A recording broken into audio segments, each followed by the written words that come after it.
Hi, good morning, everyone. Hey there. I want to personally thank Mr. Don Wicklund. Oh yeah, for saying he was going to fix my chair and he was going to take full responsibility and he was going to replace my chair because he feels like he has to do everything himself. yeah. He did nothing. Oh boy.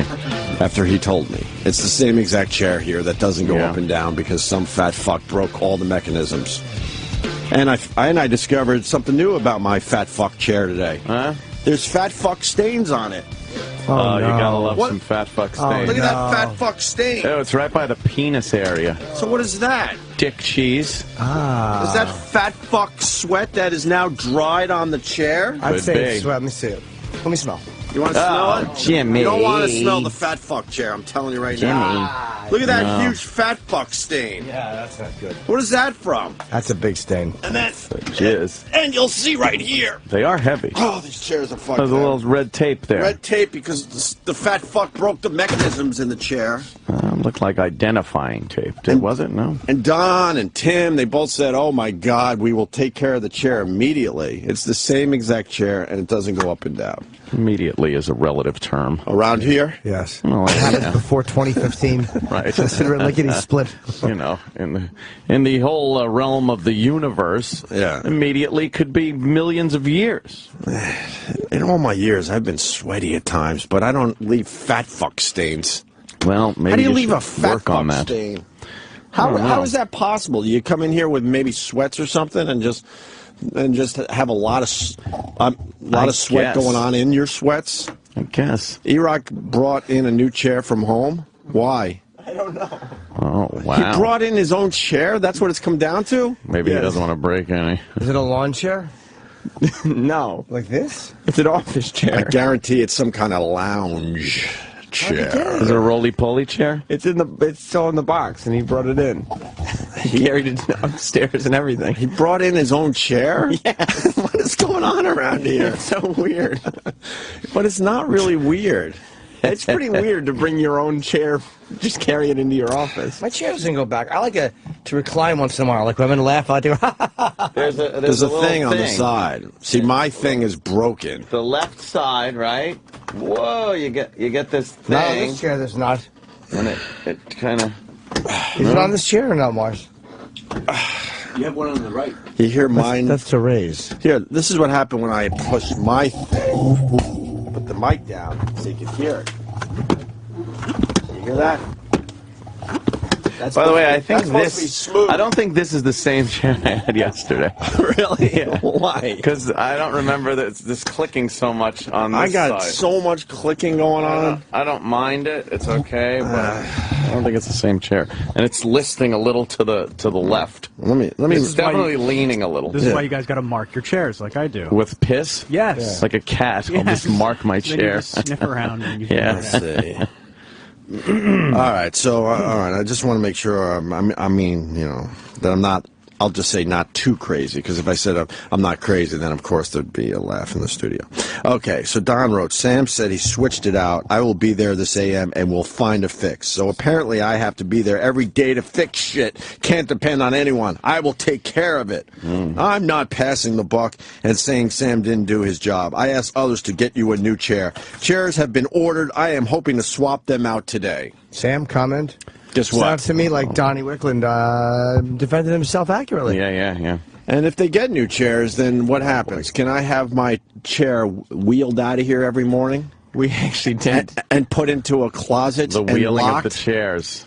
Will there be wheeling of the chairs? The plan is for your chair to be switched out every day. So some What a fat pain. fuck doesn't break the new chair, right? What a pain in the ass. To wheel the chairs out every fucking day. And it's a ceremony, it's a whole thing. Yes. I know we still have to write our book, but I'm going to write a separate book called Opie the Asshole with all my these dumb little God. fucking Would you like someone to things. write the forward for that? No problem. There will be wheeling of the chairs every morning. The wheeling of the Nice. chairs. And have they figured out where the chair will go every day? I think it's just going to have to sit in our office, which is already small. No. There should be pomp and circumstance music that Yes. plays during the wheeling of the chairs. I want a There should whole be every day. I want a whole like thing. Yes. Like the changing of the guards. Right, horns and very, very regal. And Yes, and I want it on video Every day. every day. the wheeling of the chairs. Yeah, can we get someone on staff? Maybe Sal. Sal has to announce during the post show the wheeling of the chair. The chair is exiting the studio. And we want like some horns, those really long Yes, ones. the long British old Kinda school. Yeah. Fanfare and pomp and yes, circumstance. fanfare. Yes. God, I love a good fanfare. Yes. Dun. Ah. Now this is too like This is too collegey. This is like sports. Yeah, no. We want more. Yeah, this is too up. It's Right. got to be, this respectful, the wheeling of the chairs. the wheeling of the chairs. I meant no disrespect. Well, And I want Sal word. to do it in a English accent. Oh, God. Sal. Can he come in here really fast and all I want in an English accent? We might have to bring back English Bob. Hey there, bub. Hello there, Bob. But English Bob's fake British accent was the worst. It was really bad. I don't know, man. He's right up there with one of my favorites of all time He was as far a as funny interns one. go. It was the dumbest, stupidest bit that He was would have made funny. me laugh every day. Some guy, once again, that looked English, so we insisted that he spoke in an English accent in front of And he us. couldn't do it. And we called him English Bob. English bub. So in your best English accent, I want you to say, Sal, how would it go? It's the wheeling of the chairs, think- but... Can I add yes. some music that we might want to try, too? Yeah, let me hear the music first. No. Oh, it's No, man. It's long, it's drawn out. No, it's old school horns. Yeah. Yeah, that's not circumstance. All right. Yeah. It has to be the fitting for a king's chair to be removed, a throne. I Not that have is. another suggestion Yes. for music. Oh, this is good. Okay. That's royal wedding. Okay. And now, the wheeling of the chair. We could start with this. I would like a long horn, but this is pretty good. All right, you ready, Sal? The wheeling of the chairs must commence now. Oh, boy. All right, well, We need Why a couldn't you jump just off. We need say- a jump off point. yeah, why couldn't you just say what Ann said? You don't say now. Must the wheeling of the chairs is a royal term. You don't say must commence And now. I insist my pals have their chairs There wheeled they out go. here too. I think it's a There good they idea. are, Wait. wheeling down the hallway. You could see Opie's chair leading the way as Jim Norton's chair follows closely behind. There it is. Anthony's chair's now leaving the studio as we watch it down the hallway. This quite a moment to behold during the wheeling of the chairs. I insist all our chairs are wheeled out of Yes, here. yes. And then these guys are forced to be in a tiny little office with our chairs around. You know, the first wheeling of the chairs was done way back in 1695. So I guess have chairs been ordered? Yes. And are they up to our standards? Do they have the arms? Are they the right height? Do they go up and down? We haven't complained about these chairs until the fat fuck broke mine. So, Yes. so are they pretty much the same chair, or are they going to mess that up and decide that we need another chair, and then we're going to end up hating them? Right, different types of chairs. Right. No, they'll be very similar functioning chairs. Yeah. That sounds Similar scary. functioning chairs. Like the ones that don't fit under the console that they they brought got us the No. last of the day. No, they'll be similar chairs to the ones you have, and they'll be functioning. I don't like similar. Yeah, that that's scares scary. me. I have to, between us, tell you that This might bring me back to a kid when my mom would get the similar sneakers as the hip hot sneakers that everyone else was wearing. It's the same thing. Right. No, it's not. It's not. It's a CK and Reebok. It's all good. Yes. You know what? This guy Todd might be right in Jersey. He might just be right. He might have picked the music. Todd, go ahead.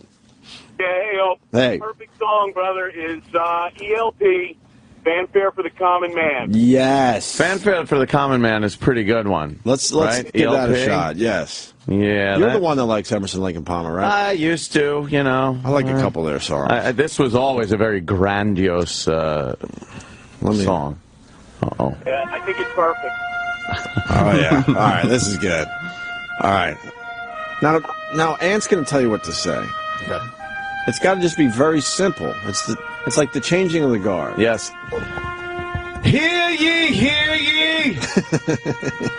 Behold the Wheeling. behold the wheeling of the chairs. Sir. Could he add a little sir? Sir. All right, you got that. Come in whenever you want. Hear ye! Behold the wheeling of the chairs. So very loud. The wheeling of the chairs. The wheeling of the chairs. All right, now do it. I want to see how it looks. Yep. Now do it. Oh. Take my chair. Wheel the chair. Okay, yeah. Do the wheeling of the chair. And you should be forced to take one step, and then... yeah, exactly. Like a... Yes. What a special moment this is Here's the chair. for us to be watching the wheeling of the chair. Ignore the fat fuck stain, because this isn't the actual chair that will be used. Sal is walking like a British soldier. His hands Yes. are behind his back. The chair being wheeled with the utmost of respect.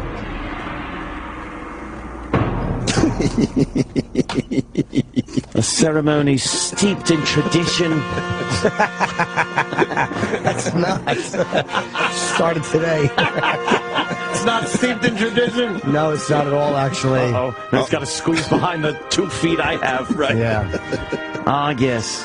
Oh, he's slowly The chair walking the chair out of the wheeling studio. out up to the door. Yes. Just magnificent to be witness to this grand ceremony. It's gonna be. We're gonna need 2 people, because someone has to open the door for him. The honor bestowed upon such a lowlife as Sal to wheel the chair. He's doing the 90-degree turns. It's Very. pretty impressive, to be honest with you. He's like a pallbearer. It's pretty impressive. He's the wheeling of the chair. It's ridiculous. There he goes. Yeah, keep going. He wanted to know if he had to go all the way down the hallway. Yes, he does. And now he's on the long, straight roll down the hallway. The rolling of the chair. Wheeling. I'm absolutely crying here. Through your tears. It's like a 70-foot hallway. It's very long. It's only 12 feet. Because he's in. doing it like one step at a time. Like, Right. Like he's walking down the aisle for a wedding. right. He's not even halfway. This is taking forever. Sam, if this isn't done every day for a while, I want a full report. Oh, man. There he goes. And can you do it during the post show today? Now Roland just popped out and he's laughing at him. Do it today. Okay. Because I think he's got to practice this before the actual chairs The come in. crowd here applauding for the wheeling of the chairs. What a moment to behold.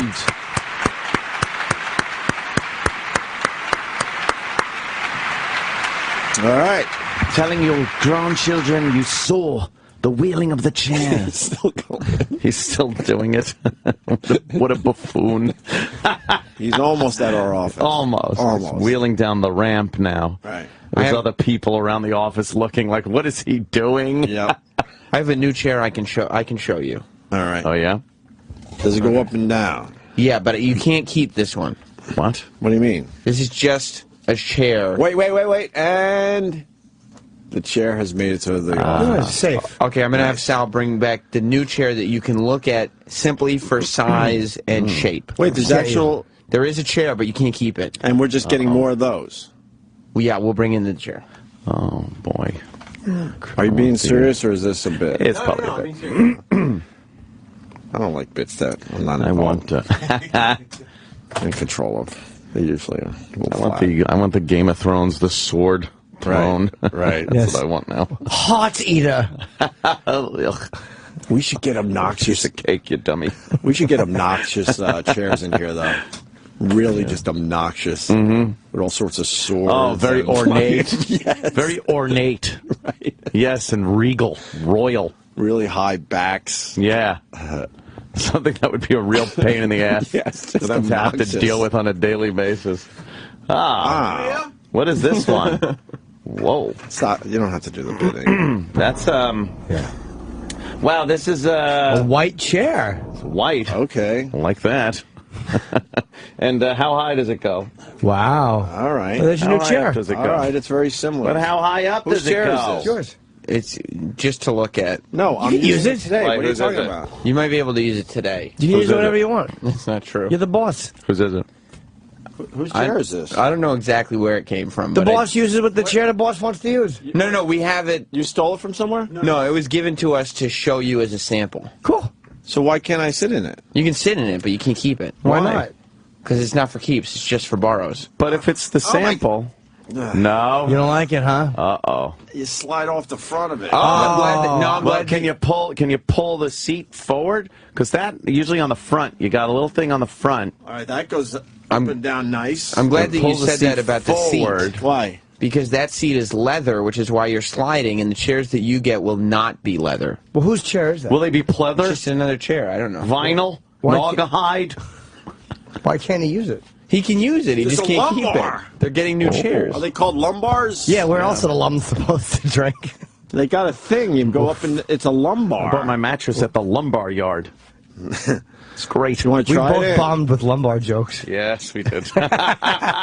Bombing lumbar humor. How's my dick look in this chair? Good. Fantastic. Wow. That's all that Jesus. matters. It Thank couldn't you. look better in any chair. Thank you, Jimmy. 'Cause I like to be tucked right up against this console. You want to try it? No. It's this part does. What about this part, Sam? You're not using any of the You like cool that? adjustment know levers where and all- knobs and everything. Because you could adjust how far back it goes and the resistance and How? the seat. The seat usually can go forward or backwards. That keeps you from sliding off of it. I like the seat to be as far forward as possible. I got the lumbar thing working, but I don't know this other shit. That chair is it's so you can test for size and height.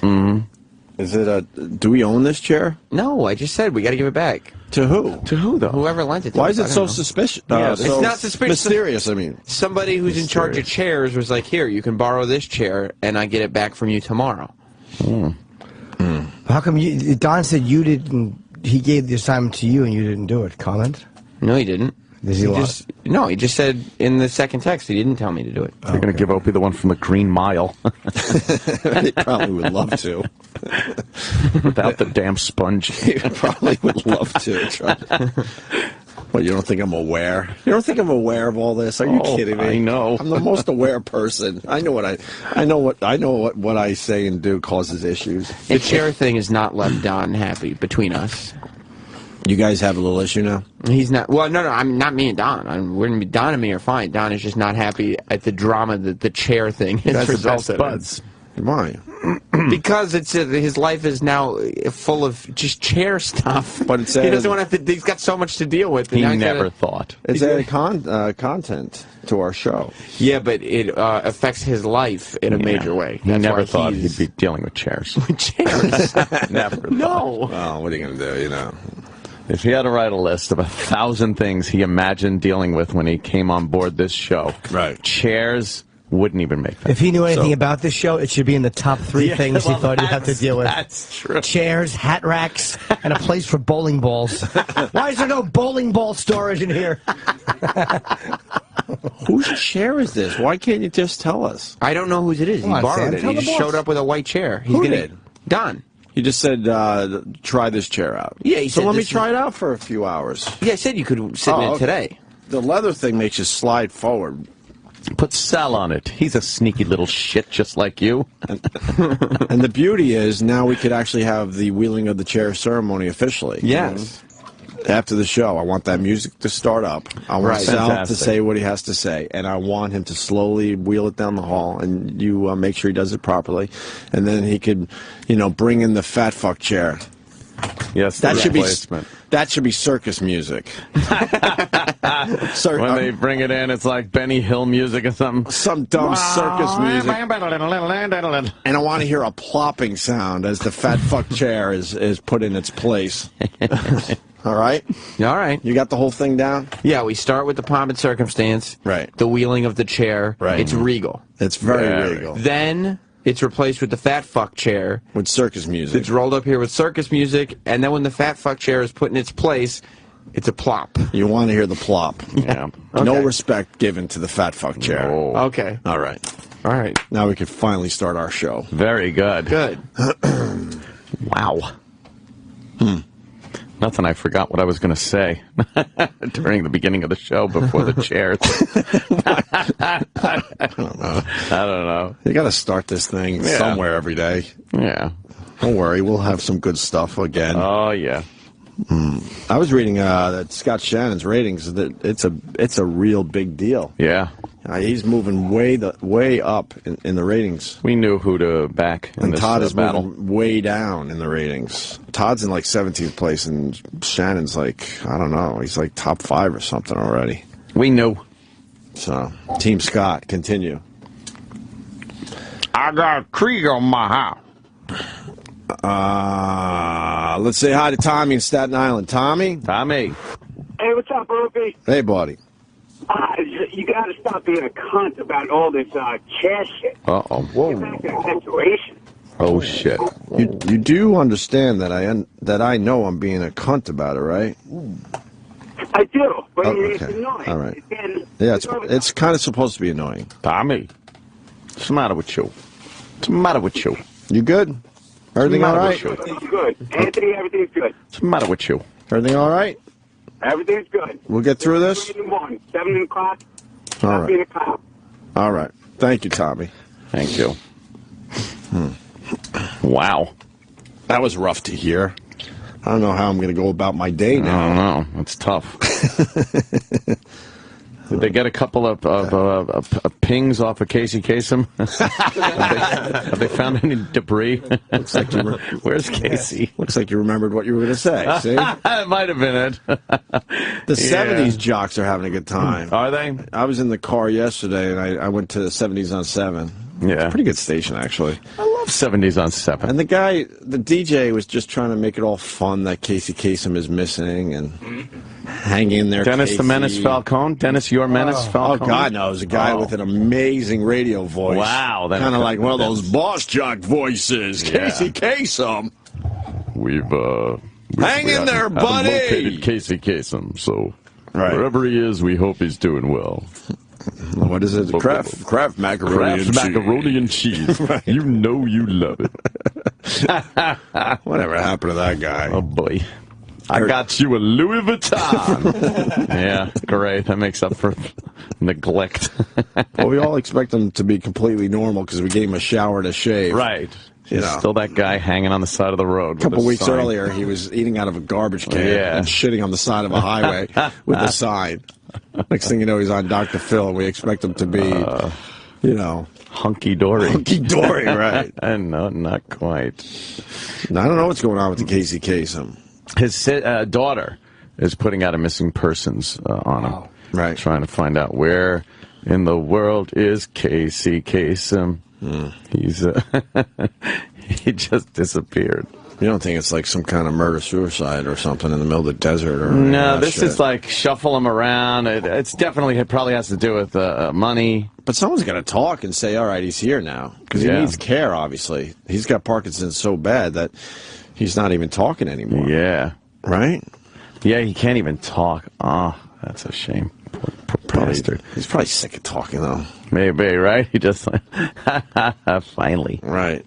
Finally, I could just shut the fuck up. What years did he start? I would have thought he was older than 82. Didn't he start in like the 60s or? I think it was like the 60s. He was doing like Scooby-Doo voice. Right, Like I forgot about that. He was the voice of Shaggy, the original voice of Shaggy on Scooby-Doo. I mean, 82. And that was old. That was It's way old, back. but for some reason I always thought he was in his 80s. 82 is what, 1932, right? Yeah, That's, you know. 32. So in the 60s, he already was 30. 30s. Yeah. So, yeah, that's possible. Anyone born pre-war at this point is pretty fucking old. Desert Storm. And pretty fucking racist. So relax, Magic Johnson. Magic. What is the latest on that? Well, he had his CNN interview, right? Yeah, do we have that audio, or He is it... said a few things. He said a few things. We're supposed to pray for him now? Yeah, when somebody bashes you, and then all you do is get on and say that you should pray for that person, that is a real good bashing. Pray for what, though? Well, because it just puts that person in a category, well, look, they can't be. God needs to help this guy. There's no help on this planet for this guy. And what, Magic Johnson is clean with his soul? He's made his peace, I'm I just guess. saying, is he? Apparently, he made his peace with God because God took away his AIDS. He's probably a better guy than Sterling. Just as Yeah. a guy, yeah. In the end? Yeah, I would think so. Yeah, I couldn't really argue that point. I don't know. I don't think... Who knows? I don't think you need to pray for Donald Sterling. Mm-hmm. He kind of, was brought up a little differently. He was brought up differently. He's an old guy that has these old ideas That aren't really acceptable. In this but- day and age, he doesn't even know. And it's so obvious when you listen to him speak, and he knows he's being interviewed. He knows he's on video. And he's still saying things that are not helping. You know, it's like, oh, okay, this is who he is. Like, you're not going to change him. What Magic the said fuck? Sterling asked him to come on ABC and do that Barbara Walters interview with him. Oh. Right. So for someone, this is why Sterling's a cunt, because he asked Magic to do the interview, and Magic said, no, you got to go on and apologize.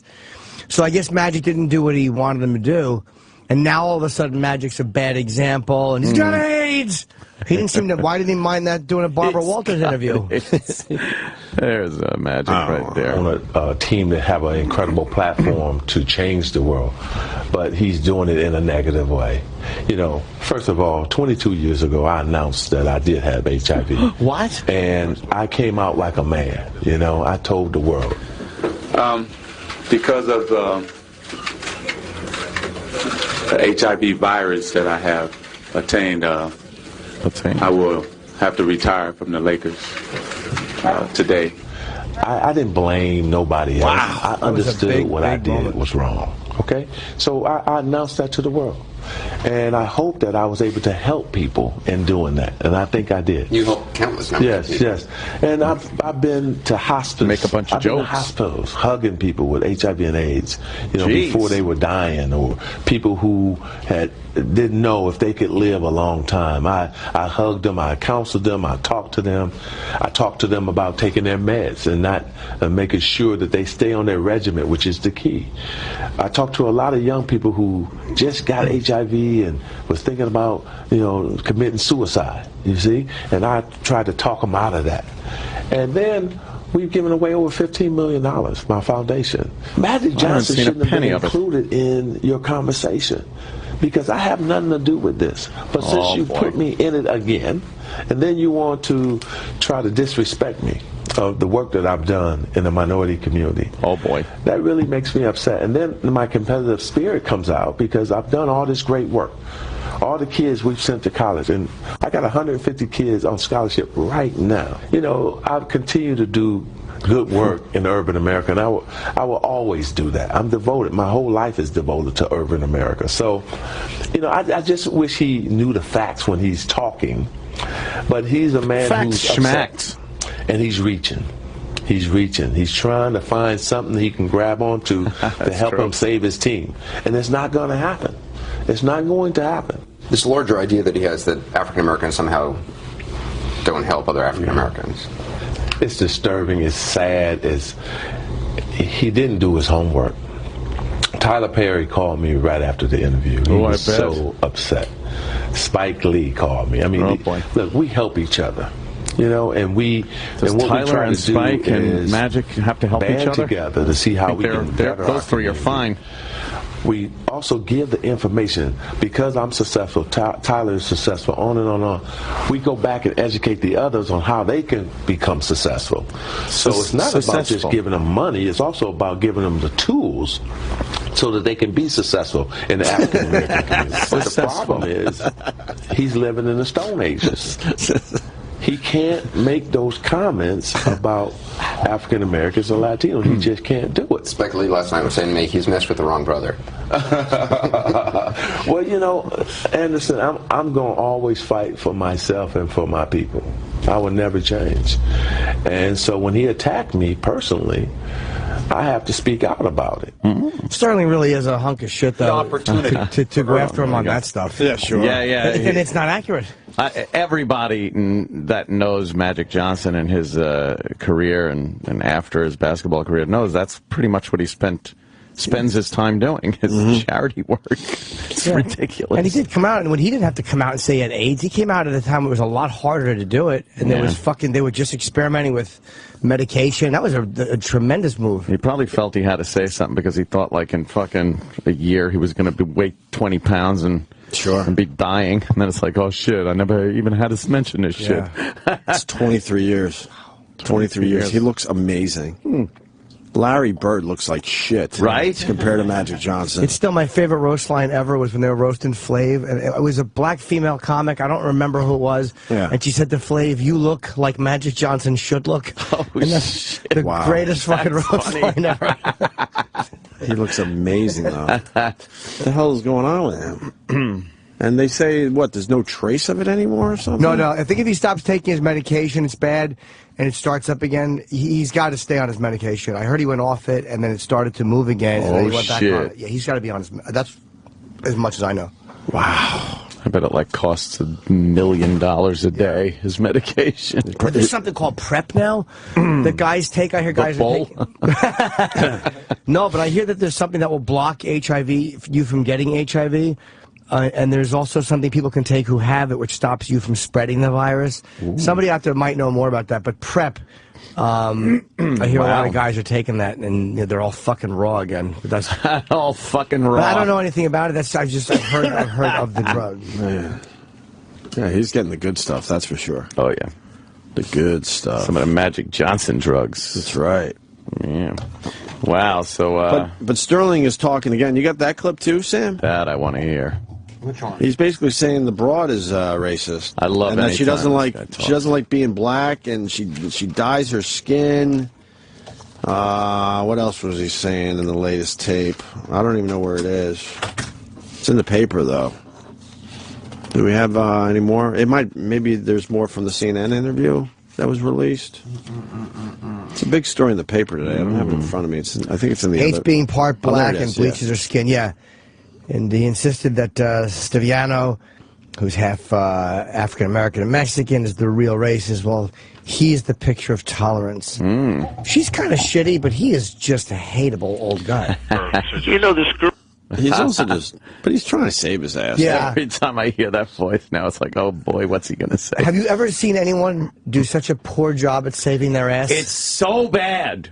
He doesn't know what he's saying. Magic Johnson is such a loved guy, and he just comes out, what has he done? He's got to eat! That's not going to help your cause. Right. Really not a good Well done. He's royalty in the NBA. Yeah. There's some ignorance involved here, too, with Don Sterling. There's just a lot of ignorance in general. Yeah. Let's hear this, the latest audio. Or part of it. A girl called me. She said that she was the biggest discriminator. She hates black. She said, I will never go out with a black guy. And, I mean, this is the funny part of life. So then she comes to the game with several black guys. And I'm jealous like a asshole. And I tell her, don't bring any guys to the game. I don't want you to. I'm so stupid. You know, I mean, and the thing is, dude, and especially in California, the Hispanics and the blacks, they always, for years, had stuff, against each other. And it sounds like what happened is even on the tape, you said... She says, God made me black.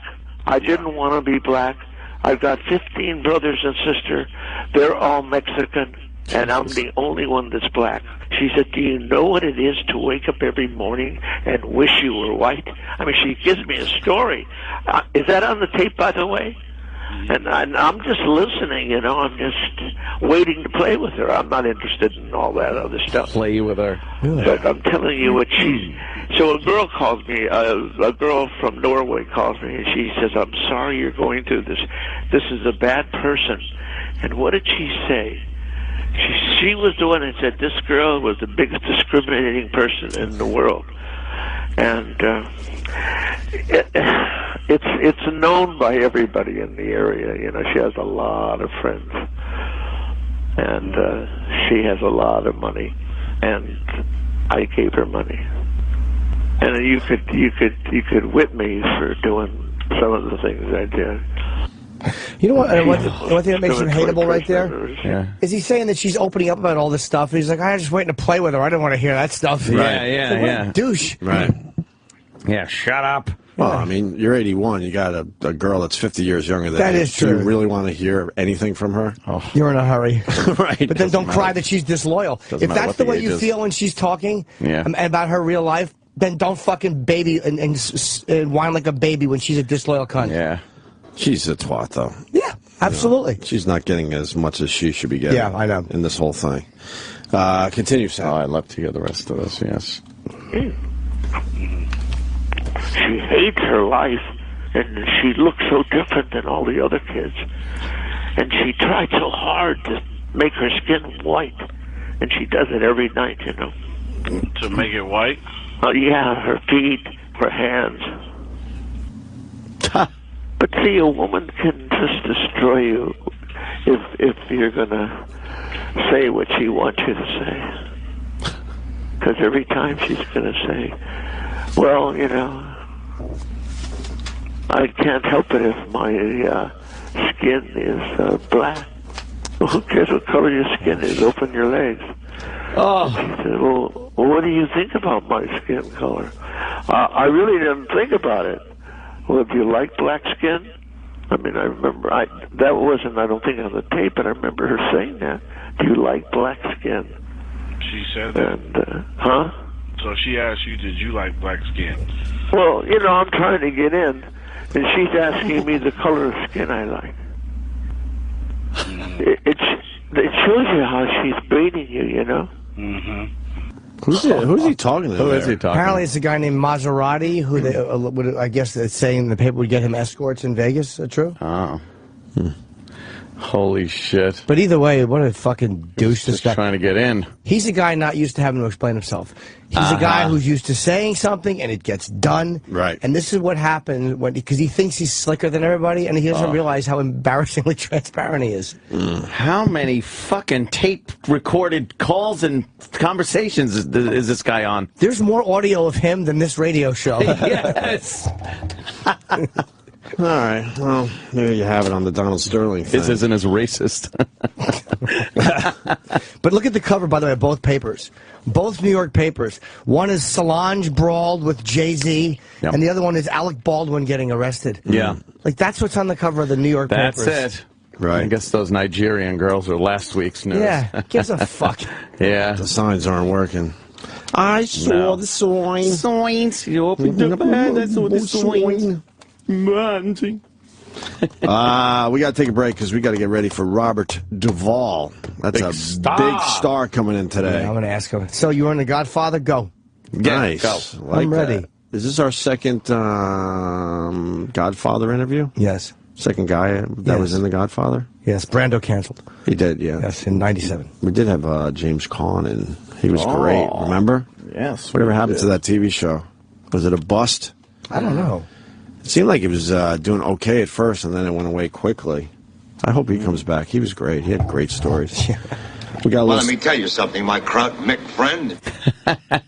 Oh my! I forgot. He's talking to him. He's the guy. talking to you. That's the guy. You got to play that for him. I don't care how many Dago, Guinea, what greaseball Goombas come out of the woodwork. He was talking to Duvall. Oh, I thought that was more Donald Sterling. Yeah.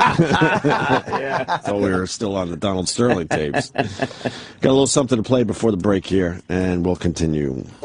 And now, a public service announcement from Anthony Cumia. Fat is not beautiful. Oh, she's got a pretty face, think it's beautiful. But for the most part, it does not fit the norm of what people consider beautiful. So shut the fuck up. Lie to yourself when you look at your fat face in the mirror. But the truth of the matter is, fat is not beautiful. You're a fetish. You're a fucking fetish. Stay tuned for more touching, helpful tips from your friends at the Opie and Anthony Show. Thank you, Stacy. Thank you very much. Yeah. See, Roro's got his Rangers T-shirt on today. Of course, to get the high fives in the subway. Did he get high fives in the subway today? Yeah, because it's Morgan St. Louis T-shirt. Did he have a big goal last night? He won the game for the Rangers, yeah. I did not watch. I wanted to watch. I did not watch. Is it time to jump on the bandwagon yet? For who? Rangers? Yes. Like it's time to be like, hey. Oh, for you? Yeah, just for any New Yorker, you know. Yeah. Time to go, yeah. I just can't do it. No, being an Islanders fan, just can't do it. Join us. No.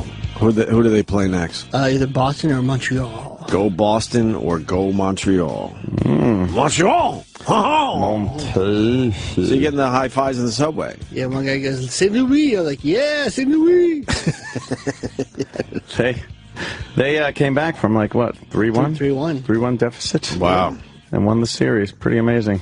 That had to be a hell of a game. It was really good last night. Damn it, I should have watched that. That would have been fun. Sounds like it was a good hockey game. Now we get a rest while we wait to see who wins, Boston versus Montreal. I got to the bottom of E-Rock's chair, by the way. Oh, yeah? Did you hear? Oh, no, you left. Yeah. E-Rock bought it. Where is E-Rock? Why won't he talk about his new chair? He's in here. Oh, E-Rock, come he's in. covering the phones. Make it quick. E-Rock, this is how bad it's gotten around here. Like, E-Rock's been begging for a new chair.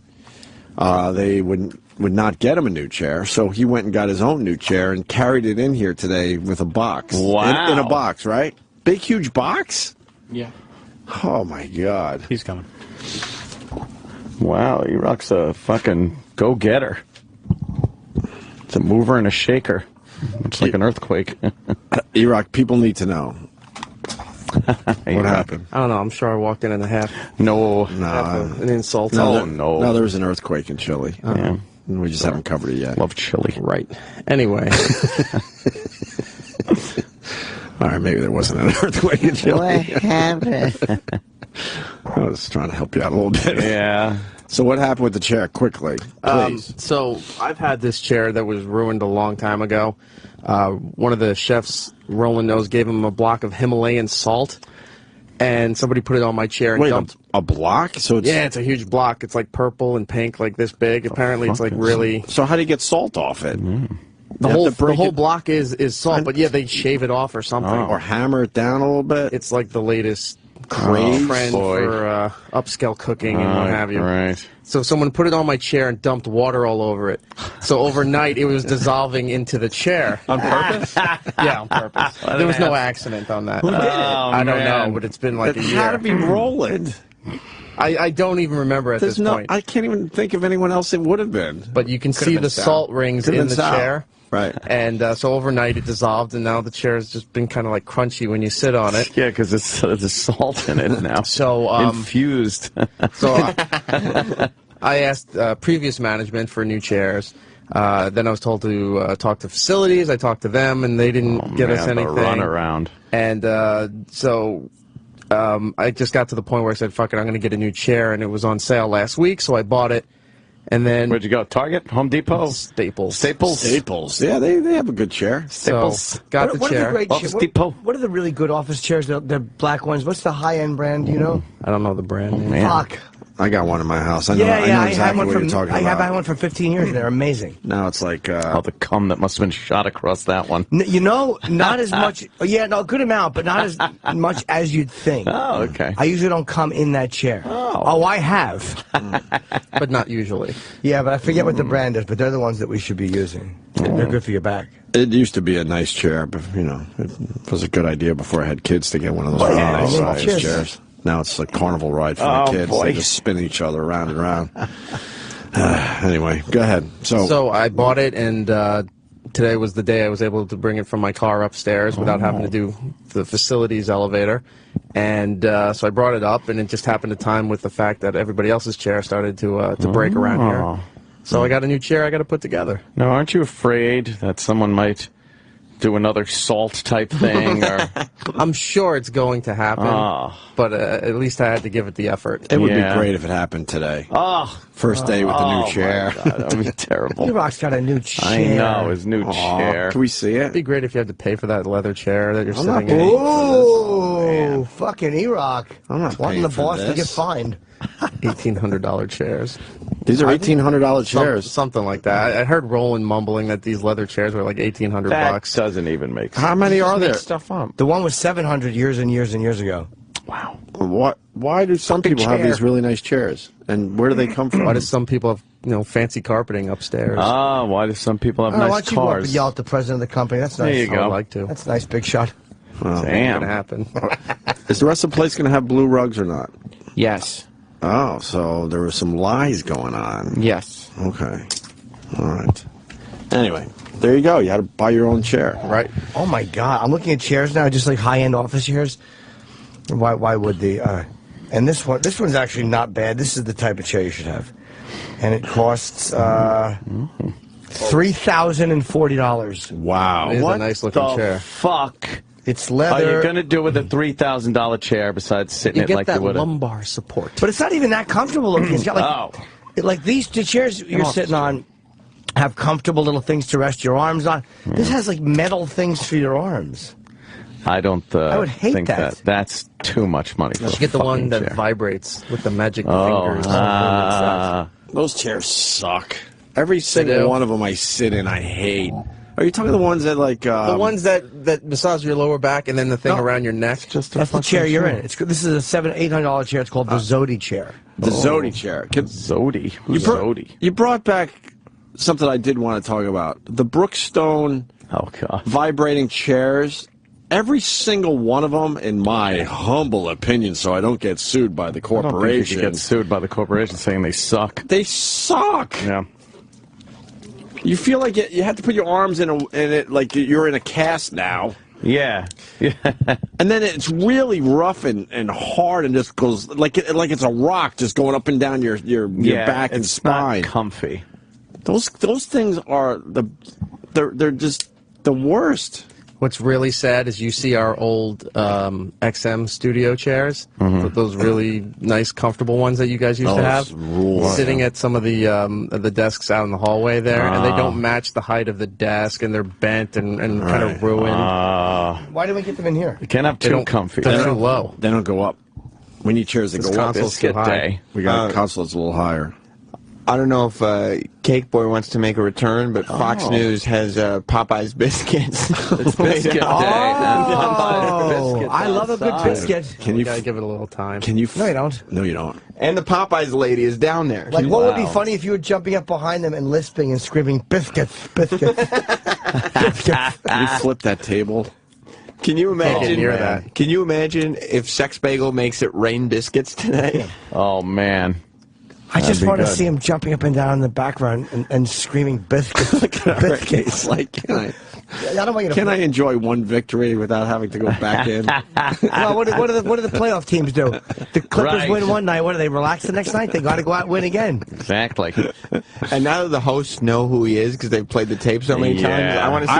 I want to see what the hosts say. They played that video so many times. I think they're secretly hoping that he makes a return. Absolutely. Oh, yeah. I think. Biscuits. I'm being totally honest. I'm not even trying You to don't be. think they're looking Biscuits. for me now? They're looking for you, but I think you gave them a little energy. I think they wouldn't mind it happening again. Yeah. biscuits. All right. Make it rain. Biscuits. You got to listen. You can't say your S's properly. That'd be great. Looks like the hawk is going to leave his Yeah, perch. what are you doing? You're standing here perched. We got to go fly, hawk. Biscuits. But you have to scream it. Yeah, loud. I want us to be a pain in the ass for that to those people for the summer, because they're starting. The summer concert series is going to start up where they get nobody. They love getting outdoors. Boy, we could have people in the front row doing some fun dancing. They love the out of doors. Right. We got to get a stripper to just like strip as one of those bands are playing. Well, that'd be You know fun. how the Friday shows, they usually have barbecue and everything, and it's just homeless people that wind up at their concerts? I'm looking at you. Why am I looking at you? You're All right, still fine. here. I love you. You're on. Now, don't do anything stupid. Just yell biscuits, biscuits a lot. He's really mad. Slams stuff when he leaves. I know, but we love the hawk. Biscuit. The barricade is too far. I don't think. I know. It is pretty far away. Well, does he have a bullhorn? I don't know. Well, Will that get him in trouble? He's not. I'd probably get him in trouble. Oh, okay. Make sure he doesn't do anything stupid. No, just yell biscuits. Right. How hard was that? Biscuits. It's not illegal to scream biscuits in the street. Oh. Make an ass out of yourself. Yeah. All right. Just don't knock the table over. You can't do that. So the #1 story, according to the paper today, is the whole Jay-Z fight. Oh yeah, that's the big one. Mm-hmm. Is this Who Kid spreading this rumor?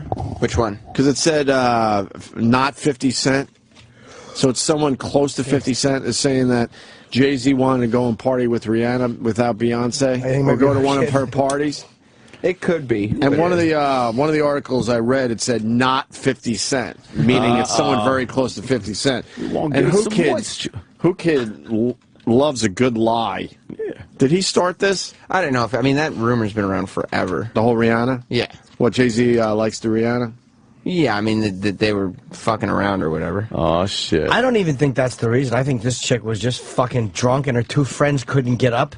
Oh, the Solange. Oh. She's a twat. Her two friends showed up and tried to get upstairs, so they were dropping Jay-Z's name. They weren't dressed properly. Security went to Jay-Z and said, look, and then Jay-Z said to her, don't use my name. Yeah. So that kind of made her, she was screaming at her friend earlier. And she was screaming at her friend earlier, and Beyonce had to step in for her. She's just one of those drunken, she's probably really nice, but a drunken embarrassment as soon as she... once they get drunk. At least that's what I've read. But what, Jay-Z was going to sneak off and go to Rihanna's party? I mean, that's the rumor? says. And then Solange is like, why don't you ever just go home? And then Jay-Z said something like, why don't you follow your own advice? Oh, yeah, you should talk. You should talk or something like that. Is this the 50 Cent version? Yeah, this is... 50 Cent commenting about the Jay-Z elevator fight. He's more than commenting. He went on Instagram and he showed the video. Right. But then he added his voiceover as the narration for what each person is saying. Oh, that's cool. 50 Cent rules. When is he coming back in here? Now, what was that slick shit you said? No. Now, what was that slick shit you said? Nah, fuck that Marcy shit, nigga. This Houston. Get the fuck off of me. I'll get your ass kicked, nigga.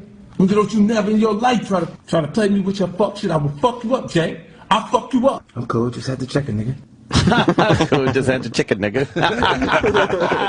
That's great. 50 Cent. It's Houston. It's Houston, yeah.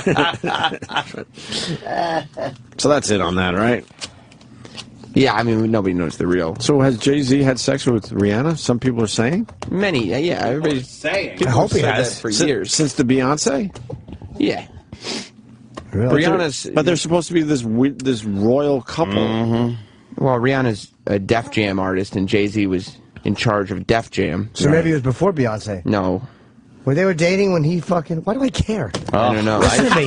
But listen to me. Listen to the shock in my voice. Wash woman. I really... Like, I can't get over it. Oh, wow, they were together. That's terrible. Fucking naive twat I am.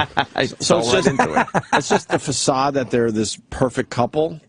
I mean, there are lots of rumors that Jay-Z has had sex outside of the marriage. Really? But their public personas, they're you know... You could still be royal and have sex outside of the marriage. They're like the new Camelot, these two. Yeah, but guess what? Kennedy was having some sex outside of his marriage, I've heard. Yeah. Rumor has Kennedy? Yeah. JFK? That's right. Oh, yeah. Well, no, those letters are in the paper now. Right. Jackie Kennedy, her private letters to a priest that were like, the priest died, he didn't release them. They were found by the... But then they print them like they're our right to know. What did she say? Just that she was concerned about him and, whatever. Just the stuff a woman would write about her husband who she knows is fucking other women. Oh, boy. And it's interesting because it's historical and he was an assassinated president, but it just, what a fucking nosy culture of cunts. That we feel entitled to that shit. Enough time goes by. People don't even look at it like. But that's not even sacred. Your letters to a priest and private thoughts and fears are not secret. So fuck all the people out there complaining about your emails being hacked. Yeah. But eventually they're going to get into the wrong hands and they're not going to be private anymore, right? Can affect your legacy. I mean, we just talked about the elevator fight. None of us were supposed to see that, but some security guy, taped it off on a monitor and pushed it to TMZ or whoever first. I guess TMZ, right? But I was telling Jimmy during the break, so it's a dick move for the priest, family to push these letters forward. Or whoever came into possession or whoever. of it. But here's the problem: if those letters were, right there in front of us, we would read them. Of course. I'm not saying that it's wrong. I'm curious too, but I'm also not afraid of fucking revealing a lot of my private text messages and stuff. Not all of them, but enough of them. Most people don't want any of their private shit out there. Enough of them to get the full story. Yeah, but most people don't want that privacy out there. They don't reveal themselves like that. But we all think it's a dick move, but certainly if they were there, we would be reading them. Yeah. So, Hawk was on the line, now he's not. Oh, no. What happened? I hope he's not dead. Or is. Could he call back? Of course. Hope he's young. We're going to go to him. Biscuits. Do you want to see him screaming that? Yeah. It'll be embarrassing for him. I think it would be, but I think it'd be funny. All right. I wanted to talk to him. He was on the line, and now he's not there anymore. We're trying to get him back right now. Yeah, we need to know if they're still out there, if they're Right. setting up for another shit. And the lady from the Popeyes commercial is there. That's the one from Popeye. That black lady who's always trying to get you to eat chicken. Of course. I love Popeyes. So good. I haven't talked about it in a while, but I love Popeyes. That Popeye is pretty goddamn good, although I have not seen hide nor hair one in my neighborhood. No. Nope. I got to drive like 15 miles just for a KFC. But Popeyes is crossing over a little bit. Yeah? Yes. They're going into some of those. Popeyes. They're going into some of those KFC, joints. Yeah. It's Crown Chicken that's not making the crossover yet. Crown Chicken. What the? The hawk is returning to his perch. Weren't you just on the phone? What happened? Yeah, they Did took you just everything use- apart and there's security outside, so they all went inside. It's So done. you went and got a store bought. No, this is Jimmy's coffee that he Thank you, ordered. Iraq. So I figured I'd bring it in. Thank you. Nice. You want to pour it on Jimmy, don't you? That was a good suggestion. I didn't want to eat a hawk to get in trouble. I just wanted them to swoop by, fly by, and chirping biscuits. So yeah, we got down there. They were bringing everything inside, and there's obvious security guys just standing around. So must be monitoring this program. All right, clean it up. Get it out. Right. So all right, the next one has to be as good as the cake smash anyway. I hope so. Yeah, it was a good one. Yeah, well, hold on, Kenny's A lot of coming attention. Hi, Club Soda Kenny. What's going on today? Eric, epic fail. Oh, right. Kenny's talking like the kids these days. The kids that are now 30. Right. That used to use that. You don't think that's topical? Epic To Kenny fail. it is. Kenny just discovered epic fail. Don't go there. Oh, no, he didn't. Yeah. Everybody needs a catchphrase. Sure. Epic fail's as good as any other one. Can I see the C-SPAN video? Yeah. What's going on there? I didn't see this one. Is that the guy? Yeah, I don't even want to. I know. I didn't watch this. All the videos we look at are on our Twitter, O&A Show. They're on our Facebook page, so you can play along. Yeah. We all have our smartphones, so you can watch it as we watch it. Sure. O&A Show. This happened on C-SPAN. Could you turn the monitor a little bit? I didn't Channel watch just for women. this because I heard it was disgusting. So I didn't watch. Oh, Okay. no. You got a what? You got a congressman? Okay. Yeah, on Capitol Hill? One of the congressmen from Florida who was just in the background of the shot while somebody else was talking. Okay. And so we'll look for that guy. Yeah. Oh, You'll be. There's no missing him. I okay? don't want to see this. There's no missing. All right. Chairman, I want to thank you, There he Ranking is. Member The Conyers, blue for your shirt. willingness to work to make progress on Picking this his ear a issue. little bit. Any of the He vocal looks at collective it. of Americans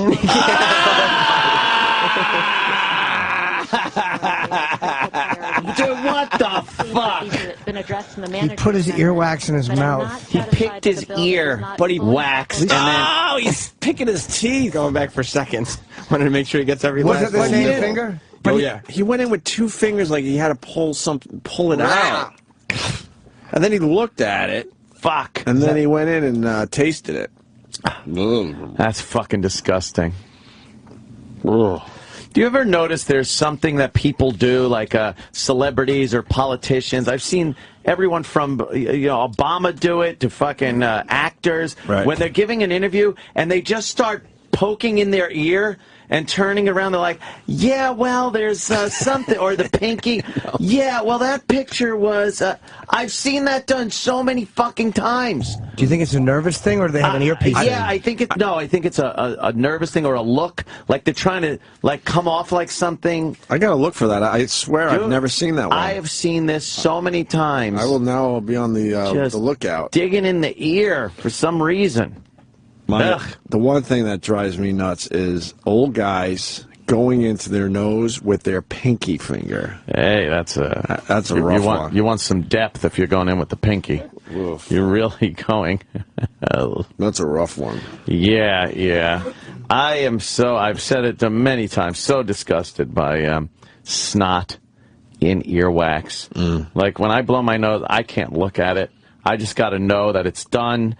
Get the fucking tissue, throw it away, and then ream it out, but pull it and not look. You gotta look. Everyone looks. No. You ever see the Brazilian snot fetish videos? Where the girl's blowing giant snot into her mouth? I've seen it. Snot rockets? Yeah, a giant fucking, like, really thick oyster-like snots into the mouth of another girl. Where that kid's fucking sitting on the couch and goes, achoo, and just snot comes flying. I can't watch this. Jimmy, you motherfucking cock. God, what is this? It's snot fetish videos. Oh my God. That's a pretty thick, long one. Look at that. Wow. Oh, fuck! People don't get off on that. There's no People way. get off on anything. I don't get it, but There's they no do. way they get off on that. Come on. God, that's so You wouldn't suck that out of her nose? Fuck you. Would you kiss her with that snot between? You would? A nice salty kiss? With a fucking bloody cornflake in it? Jesus Christ. Oh my God, you just got me. Oh, fuck. I'm enjoying my blueberry. Oh, you just got me with that one. That's so fucking disgusting. Really? Oh, God, is that disgusting? There's no way people actually get off on that. Come on. People are weird, dude. People That will one get I don't off on get. But anything. Really? Yeah. People get off on any. You can't pick anything that someone won't find sexually fetishy. Everything. Anything that comes out of a body. Oh, yeah. Where's a good eating one, Sam? That was just her sneezing. You're not even committed to finding a sexy video. No. That's all right. Well, sitting around here trying to get hard-ons. That's all right. We're good. We're good, right? Yeah. I think we got to take a break and get ready. Be in right after the break. Yeah. We also have David Copperfield, our new friend, calling in today. Whoa. And David Attell. And David Attell's stopping by to say hi. Yeah. Because you're on his... Are you on? I the think next tonight, episode? whenever that is, I'm on it. Nice. But David Attell's new show, Jimmy's going to be on tonight. So Dave's coming in to talk about that a little bit and just hang with us, which is nice. Nice. But next, Robert Duvall. Stay there. Yes, and with that, we got a big star coming into the studio. A big star. A legend. Robert Duvall. Hi, Good morning, Robert Duvall. There you go. How are you, Robert? Pleasure to see you. Nice to see you, sir. What would you like me to say? Right there. Right over there. Perfect. Perfecto. There it is. All set up for business. Radio goes all over everywhere. Yeah. Oh, this goes everywhere. It's worldwide, as they say. We're up to worldwide now, yeah. Yeah, we get calls from people from all over the world. Yeah. Do you have a There you least? go. Do you have a least favorite form of press of doing, like radio or television, or you don't care? What do you mean? Because some guys don't like to do radio. Some guys don't enjoy it.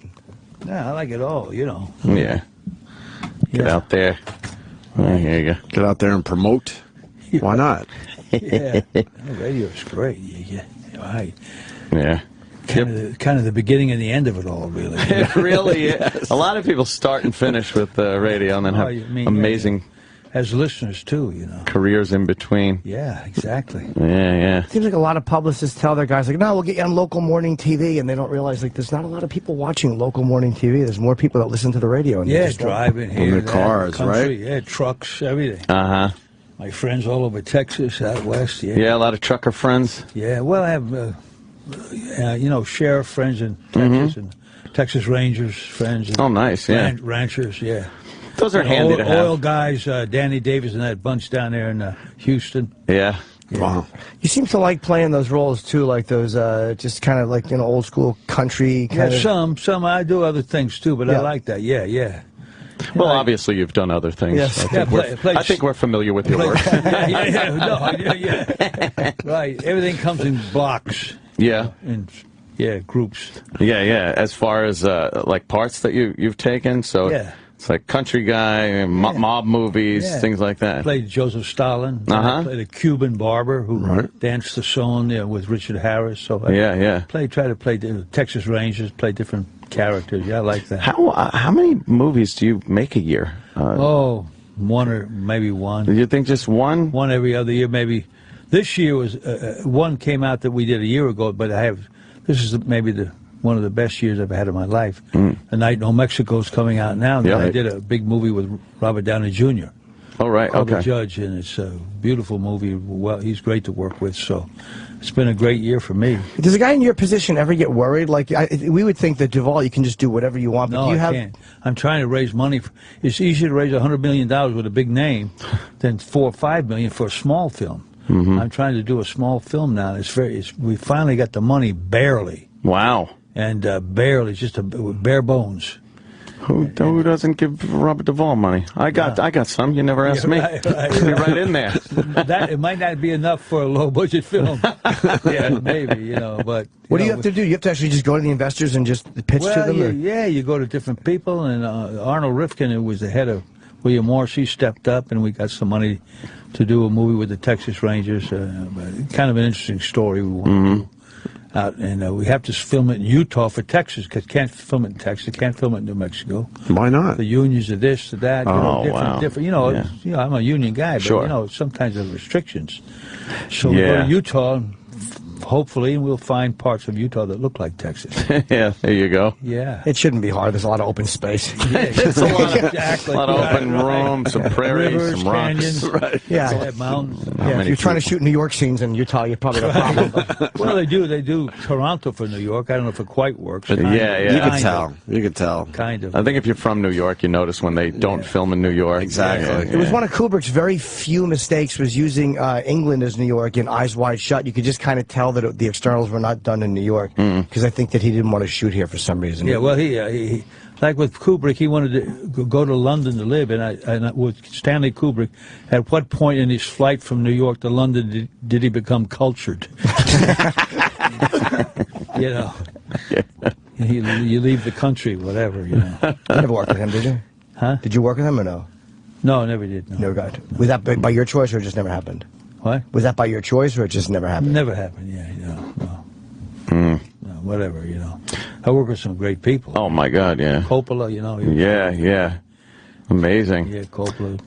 I think the Billy reason Bob Thornton recently, talented guy, Billy Bob. Yeah. He's on Fargo now. That TV series. Okay. Yeah. Fargo. He's good. He's great. He's fantastic. There's a little bit of caricature in it. Yeah. A little bit. Yeah. You were not in part 3 in The Godfather. Was that the rumor was? Well, he priced himself out of the market on purpose because he didn't want to do it. Was that you just saying? It's true. That's partially true. I said you can pay Pacino twice what you pay me, but not 3 and 4 times. Which was the case. Wow. He came to my house in Virginia. Coppola parked his limousine with a driver. Came in and I said, "Sit down. I'm going to cook you my mother's crab cake recipe." He always wanted it. So I wrote it down for him to take, the crab cake recipe. He forgot it. he kept calling. He was more concerned about that recipe than would I be in Godfather 3. Right. You don't regret it? Huh? Do you regret not doing it? No. The first two were, I think, probably better movies. Yeah. I think, you know. Yeah. I think most would say that. Yeah, he was great to work with, Coppola. Yeah, most would because he say would that. turn it around and watch what you do. Some of the old-time directors. I worked with a director once. Said, when I say action, tense up, goddammit. Can you imagine saying that to Joe Montana in the Super Bowl? Tense up. Yeah, you don't, yeah. You know, it's not. You don't. It's intensity is different from intensity. Right. It doesn't seem like you're going to So get the a guy best. like Coppola, you know, he turned things around, or Altman and Billy Bob and other directors too. Try to see what you do. Yeah. Let it come from the They subject. should have gave you the money for 3. They should have just gave you the money, Robert. Well, you know, I don't know. I mean, whatever. It was a big hole in the film. It was a big piece I missing. don't know about that, but they're just, you know, whatever. You know, Yeah. whatever. Is it hard to watch? But you know, let me say this though. I wrote him a letter recently. Coppola and Horton Foote, the great Texas playwright who wrote Tender Mercies and To Kill a Mockingbird. Those two guys, without consciously doing it, were really gave me a lot of help when I started out my career. Those two guys really helped me. You know. Yeah. Get going.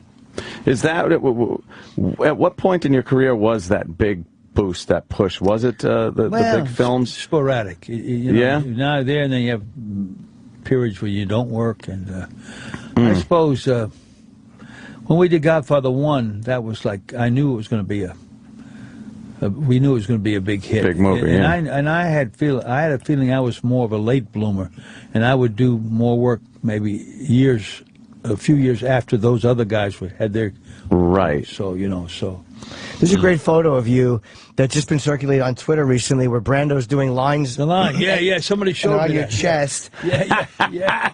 Right. And did he do that for the whole film, or he did that learn since the chase? He did that, everything. Then he had an earphone and everything, you know. Oh my God! But we'd get rid of the lines, and then they have to yell, "Cut!" Yeah, he wouldn't know what to do. Oh, when Luca Brasi said, "May you have a beautiful son," we put a fuck you on the tongue. Brando, you know, he loved it, and he loved Jimmy Kahn.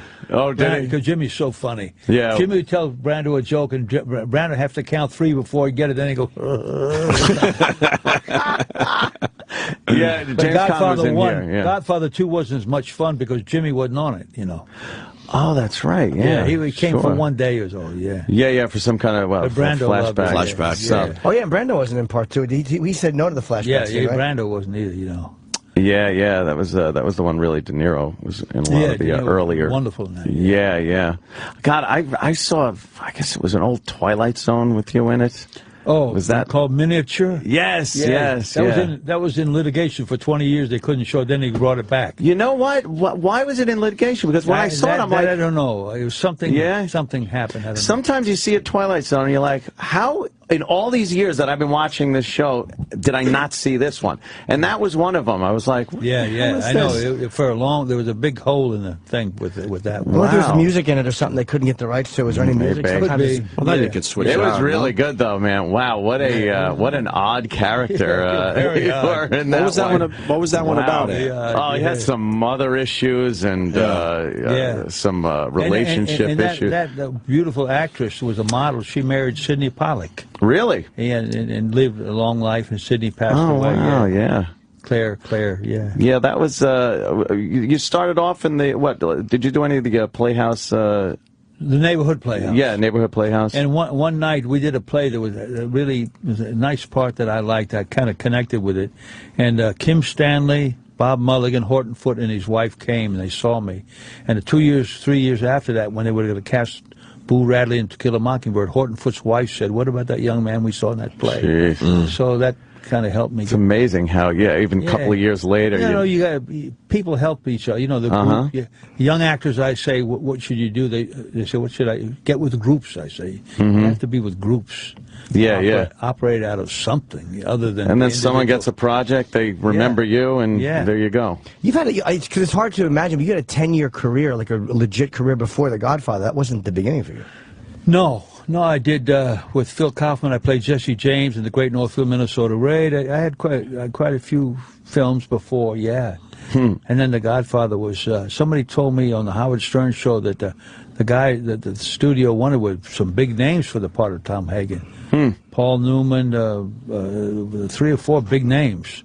And I guess Coppola wanted me, thank goodness. You know? Yeah, huh? Why did you turn down Brody in Jaws? Pardon? Why did you turn down the part of Brody? I don't know. I wanted to play the Portuguese fisherman. I like to do character part, but I was too young. Really? So I let it slip, you know. Wait, which one was the Portuguese fisherman? In Well, Jaws? Robert Shaw. Shaw's Yeah, part. Okay. I wanted to go up to New England and hang around the Portuguese, but then when I had a nice meeting with Steven Spielberg, he said, well, you're too young. Too young. Yeah. Jesus Christ. And by then, was the Brody role given away? By the time he said no to the other one, was it too late to get Brody back? No, I don't know what you get obstinate about certain things. Maybe I should have thought of it, but you know, I like to do character parts more. Yeah, because then, like after that, Apocalypse Now came up, and that's what a memorable character that is. Well, I told Coppola, because it was written for a bigger guy, I said, you know, I just say it once, I'd really like to do this. And when I got out there, they had it written, John Milius had written the initial draft. Yeah. But I found out from the guys that had been in Vietnam, the Air Cavalry, Fort Hood is the place where they have a museum for that. They wore cavalry hats, spurs, like the horse cavalry and the tanks. So actually all the people should have worn those hats. But that was my research, said wear a cavalry hat with the cross sabers to make it more authentic, you know, because those guys were like that. So nice character to kind of create. How much of that was your input, and how much was the writer and director? Both. I mean, the physical thing was my research. Right. But you know, and then Coppola, the initial name in the first script was Colonel Carnage. So it was a little too much. A little too over the top. They made it to Kilgore. Yeah. Kilgore. Yeah.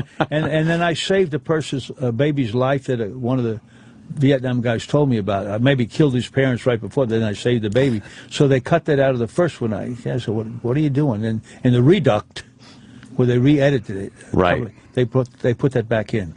That's back in on the. Yeah, I didn't see that. Where one. I save a baby's life. There is a similar feel to where you give the canteen to the guy that's holding his own guts in, because you know damn well you or your men were responsible for pouring his guts out, but then you give him the water, and so it's kind of a similar thing. Like you said, you kill the baby's parents, but you're probably, you know. My favorite part of that, by the way, when you're giving it, is the way that all of a sudden you lose interest when Lance shows up, and you stand up and you dribble water on him. Yeah, right. Surfing, right? Yeah, boy, do you lose? You just, and the water just is dripping on the guy. Yeah, those things just kind of happen. Yeah. Did you shoot any with Harvey Keitel? He was the original. Harvey was there for a while. Then something happened. Whatever, they parted ways, I guess, and then they brought in Marty Sheen. They talked to different people: Steve McQueen, Jimmy Kahn. I think Jimmy didn't want to be in the Philippines. I know he's the one guy I keep in touch with still, G. Yeah, we had him on the show a few months back. He's funny. hilarious. Funny guy. Great guy. Oh. Yeah, He's just a special guy. Very talented. It's amazing the roles that people almost take, like when you what you almost took as Brody. Was there anything that you did that somebody else was supposed to, or slated to do that you turned into what you like? Was somebody else supposed to play that part in Apocalypse or in The Godfather? Could be. I mean, Terry Gilliam wanted me to come to Europe and play Don Quixote in a movie. They're re-talking about it. I don't know if it'll ever happen, but that would have been something that got away that I would like to have done. Yeah. I got a few more left before they wipe the drool, right? Jesus. The film is good. It's called A Night in Old Mexico. Night in Old Mexico. It took 30 years to get it off the ground and 23 days to shoot it. Oh, wow. The same guy that wrote my favorite part, you know, the Texas Ranger movie. What is it? It's not Tender Mercy. It's not Lonesome Dove. No, I keep getting Tender Mercy stuck in my head. The thing I did with Tommy Lee Jones. Yeah, I can't even think of it. That was my favorite part. I'm waiting for somebody to. Some fan will pop it up. Some fan will pop it up. Yeah, and same guy that wrote that. wrote this, Bill Whitliff, an original script. And it took us many, many years to get off the ground. What was people's reasoning? Like, do they say, like, here's why we don't want to do it? Well, you know, he kept putting it off the writer. Dennis Hopper was going to direct it at one point, then another guy, then a French guy, and then a Spanish guy came in. Lonesome Dove is what he wrote originally. And then he wrote, this was an original script. Bill Whitliff from Texas, wonderful writer. I mean, lines like, it really happened to him, a guy crossing a bridge, give me $1 and watch me cut myself, you know. Oh, yeah. Those things happen. I mean, what did you say to him? You handed him a $5 and said, fucking cut your wrists. So you said something like, go cut your throat. Go cut your throat. Yeah, that was a really great line. Yeah, and the guy said, what do you, I said, I gave him $5. How much did you give him, you know? Yeah, it was a very funny line, yeah. So, you know, Whitliff was with that for, and the girl, Angie Peseta from Colombia, played the lead. She was her first American film. Very interesting actress from Bogota and from Madrid. Her mother used to be a prosecuting attorney against the drug people. Oh, wow, that's a tough gig. They'd have to put a curtain in front of her for protection, you know. But she's very talented, and she does a very good job in this movie, Night in New Mexico, I think. Do you go in and rewrite stuff for your, like, because I know, like, John Milius has written some of the most amazing, like, monologues for people. Yes. And some people, some guys only want him writing their monologues. Will you go in and actually go like, I don't want to say that, or will you just kind of do what they ask you No, it to? depends. You know, I mean, that's pretty nervy sometimes. Sometimes you want things changed, and I believe in improvisation. But if a script is well written, you don't necessarily need to improvise. The thing what I did with Robert Downey Jr. just this year, it was beautifully written script, so you don't need to change things. But like in A Night in New Mexico, at the end, I said, my life has turned around, I find this, I find a new love, and I found me a grandson. That line was improvised. And Whitler said, I wish I'd have, and he doesn't like you to change his lines, but he said, I wish I'd have thought of that line. Because it gave me something emotional, you know. Yeah.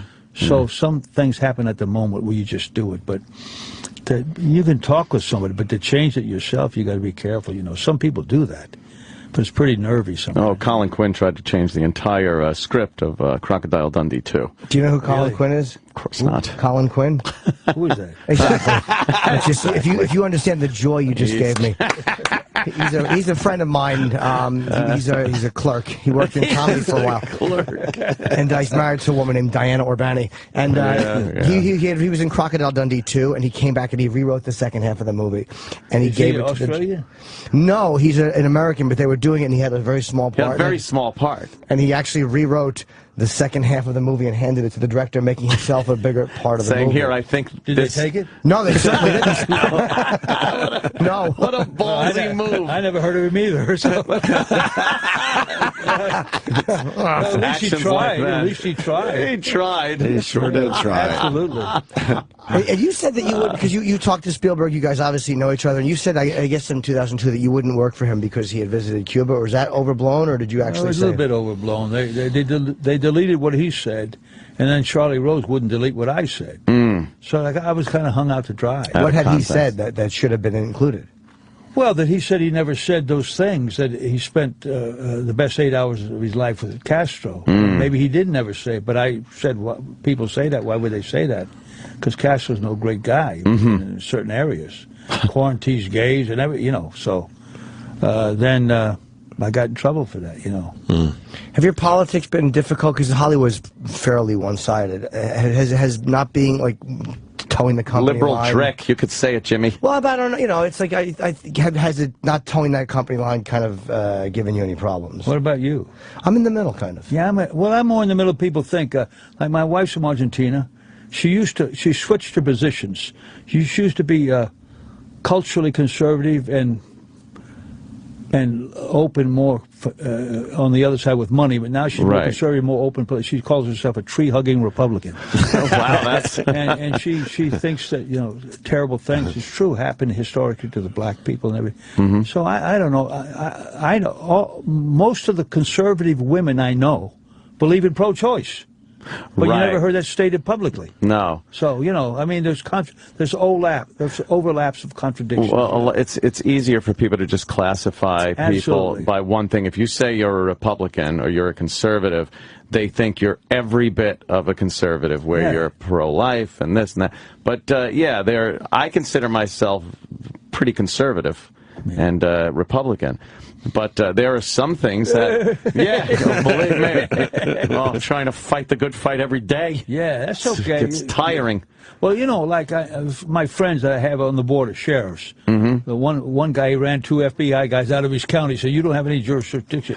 I mean, and you can't. Right. Okay, a lot of those sheriffs you could buy off. The Texas Rangers you can't buy off. No. CIA, FBI, there's some stuff going on that shouldn't There's a go on. little leeway there. Now, this same sheriff, I said, how do you guys vote down here? He said, we vote Democrat, but in our hearts we're Republicans. Wow. So that's the old kind of Democrats, you know, conservative. Right. Zapata County, my friend was Zika Gonzalez. He was in the sheriff of Zapata County with that big lake where that guy disappeared on the water ski. Yeah. Well, I said, and there's no Republican headquarters in Zapata County. But some of those people are a bit conservative, even though they are Democrats, you know. Yeah. So there's an overlap. It's the extremes I'm not so crazy about. Right. Did they ever get the guys that killed that? There was a guy and his wife on a... Well, Ziggy claims that that the drug people got him and killed him, but some of my Ranger friends say that may not be true, so they don't have a definitive answer. Yeah, they claim she wasn't in on it. I don't know. Maybe not, the wife. Yeah, they had apparently like jet ski even crossed right into Mexico's territory. It was like a really well-known drug spot. Right. Like A Night in Old Mexico. I love this movie, and we did it in Brownsville, the most corrupt town in Texas. Now, these ladies, lovely ladies, sent us some cabrito, some goat from the restaurant from the other side, because you could touch the wall. And we thank you so much. Oh, come over to our restaurant. I'm not crossing that border. I ain't going No over. way. And the sheriffs say, don't do it. Wow, yeah. And because of that, there's some of the deputies, and one of the top sheriffs just recently where we worked, they arrested for it because, you know, sometimes blood is thicker than truth or anything, because back and forth, the border, they're half Mexican, you know, this and that, you know. Sure. So it's a dodgy place. But the guys I know are pretty, that are half Mexican, that are sheriffs, they don't want that illegal. They don't want the illegals. They want it done right. Right. Listen to this, true story. About 8 times, about all those border sheriffs went to Washington. George Bush W. wouldn't meet with them one time. Why is that?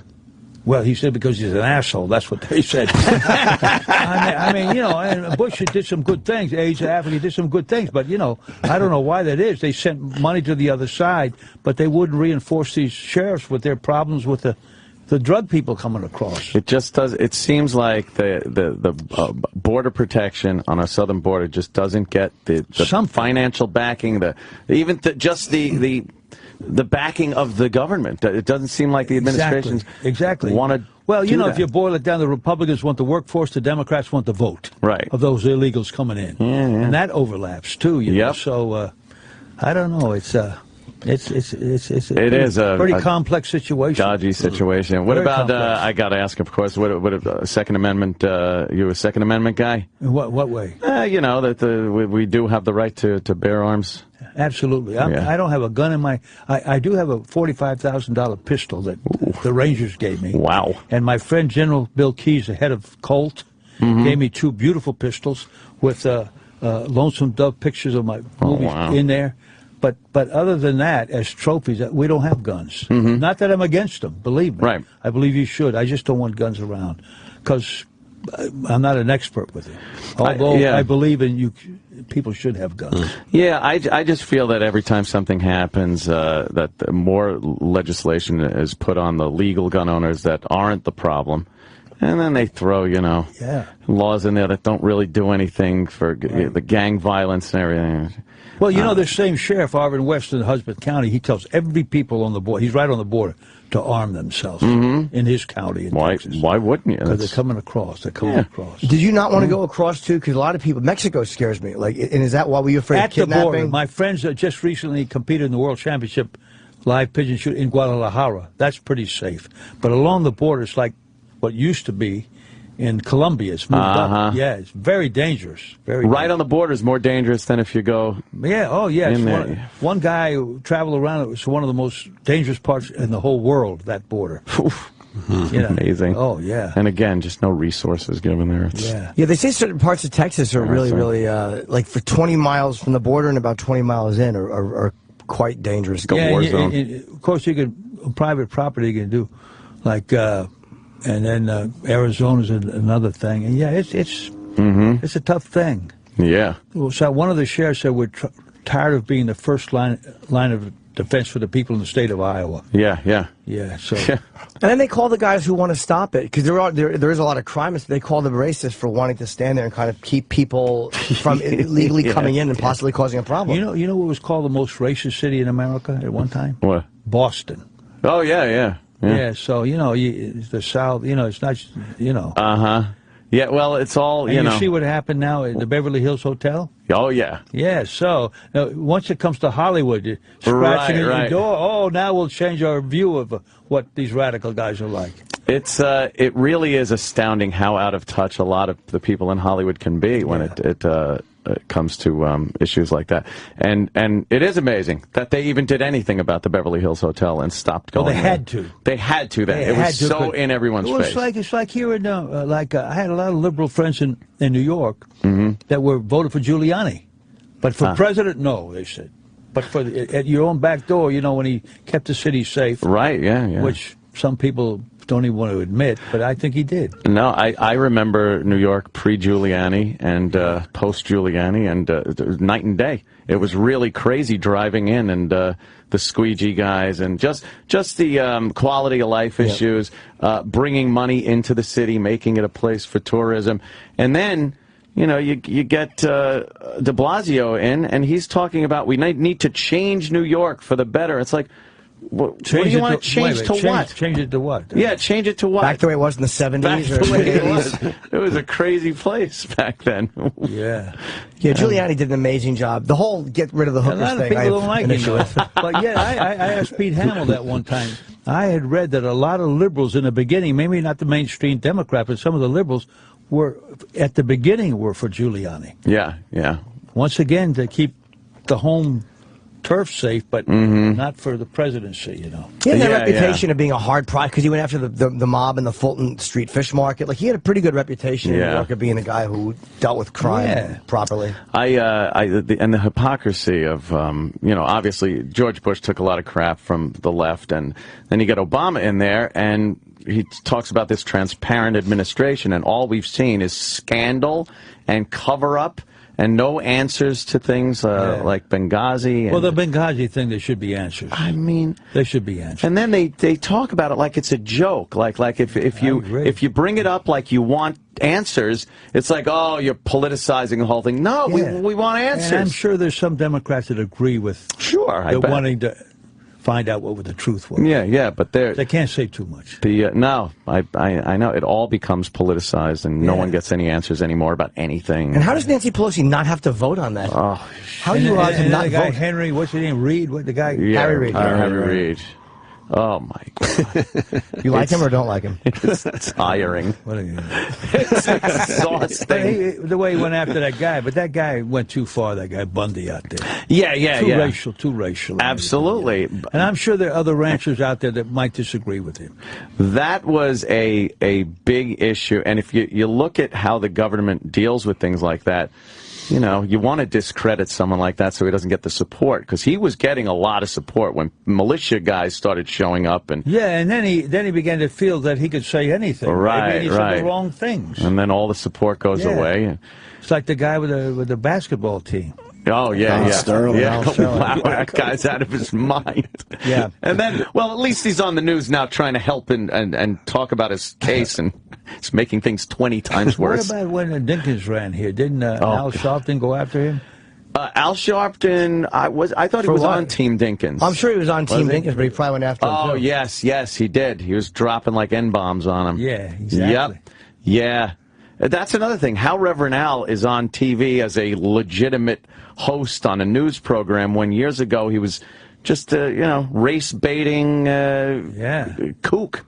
I know. And now... And didn't he kind of oust his friend, Jesse Jackson, by reaffirming that story that wasn't true, that he held the bloody dying Martin Luther King. Yeah, I guess Reverend Al and Jesse Jackson have always been at odds with each other because I guess they want the #1 position of being black leader. Yeah. And ambulance chaser. Yeah. Ambulance chaser. That's what it is. But now they're smart guys, though. They're not dumb guys. No, they Salter's not a can't. smart- They both have the president's ear now. He's a smart guy. This is Al after, Salter. this is after years ago. With But I remember when on the Robert Downey show, the guy picked him up and slammed him on the deck. Oh, That was Roy Innes. Martin Downey. Roy Yes, Innes. yes, Yeah, yes. Roy He Innes. threw Great him on. clip. On the Howard Stern show, I was there at Reverend Al. You want to help me judge the lesbian beauty contest. Al was like lost, Did he do it? I don't know. I got very, Oh, my he was God, very Downey. uncomfortable. Right. Yeah, no shit. Oh, Downey, what a character. Yeah, he was He crazy. ruled. Okay. He was fun. Yeah.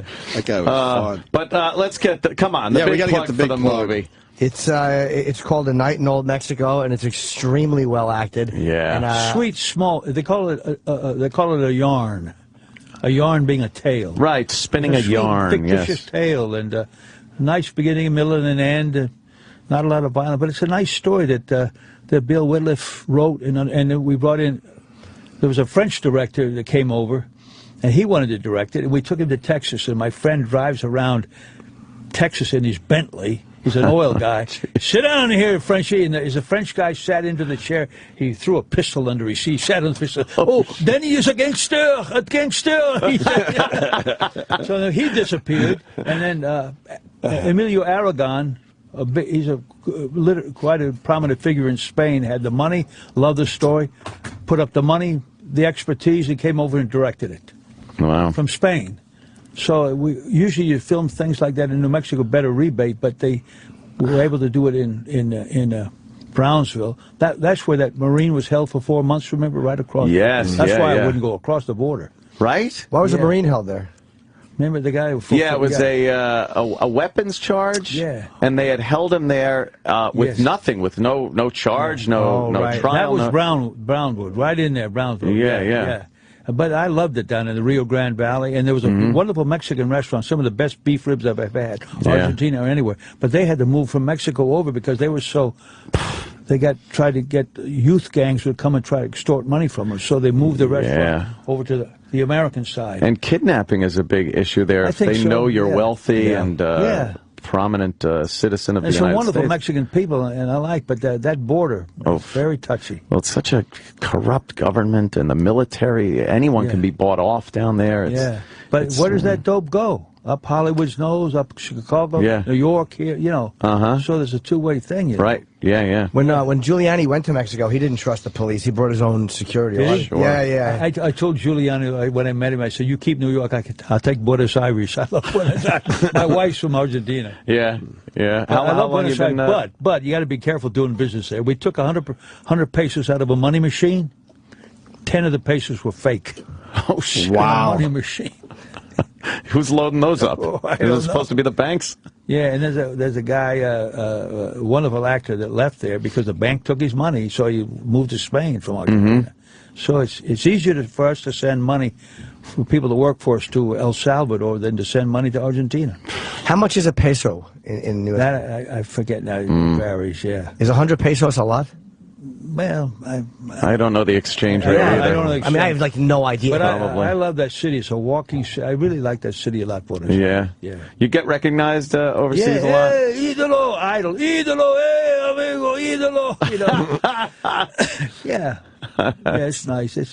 But they have. I've worked there in films. I did when I played Adolf Eichmann. We did it there. A good cruise. They serve you with great, great dignity, and the way they great into effect down there. The food and then when in reality when they took Eichmann back to he got killed in Israel. Yeah. This Eichmann got a wonderful young bride from Argentina. But I love that city. But, Is that when you met your wife? Yeah, I did. When you were doing the Eichmann movie? Yeah, Eichmann. Yeah. Oh, man. And but she loves America. She's a citizen. Yeah. Because it's difficult to do business. We had a hotel. Very difficult to do business in Argentina. Yeah. And for her now, Virginia is the last station before heaven. We live in Virginia. She loves Virginia. Virginia, Loves America. Yeah. You live in Virginia? Yeah, we do. Dude, why'd you choose there? Well, I had lived there. My dad had lived there. My brother had lived there, and I just kind of. And I had an apartment. I should have never sold it. It belonged to Caruso, my apartment.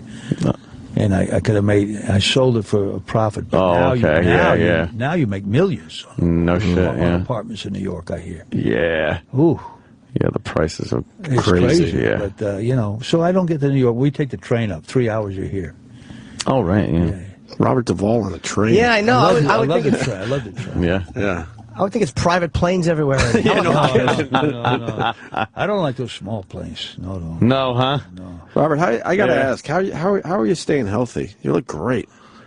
I'm 200 pounds. That's way No. too much. Yeah, 200 pounds. You don't look 200 pounds. It's too much.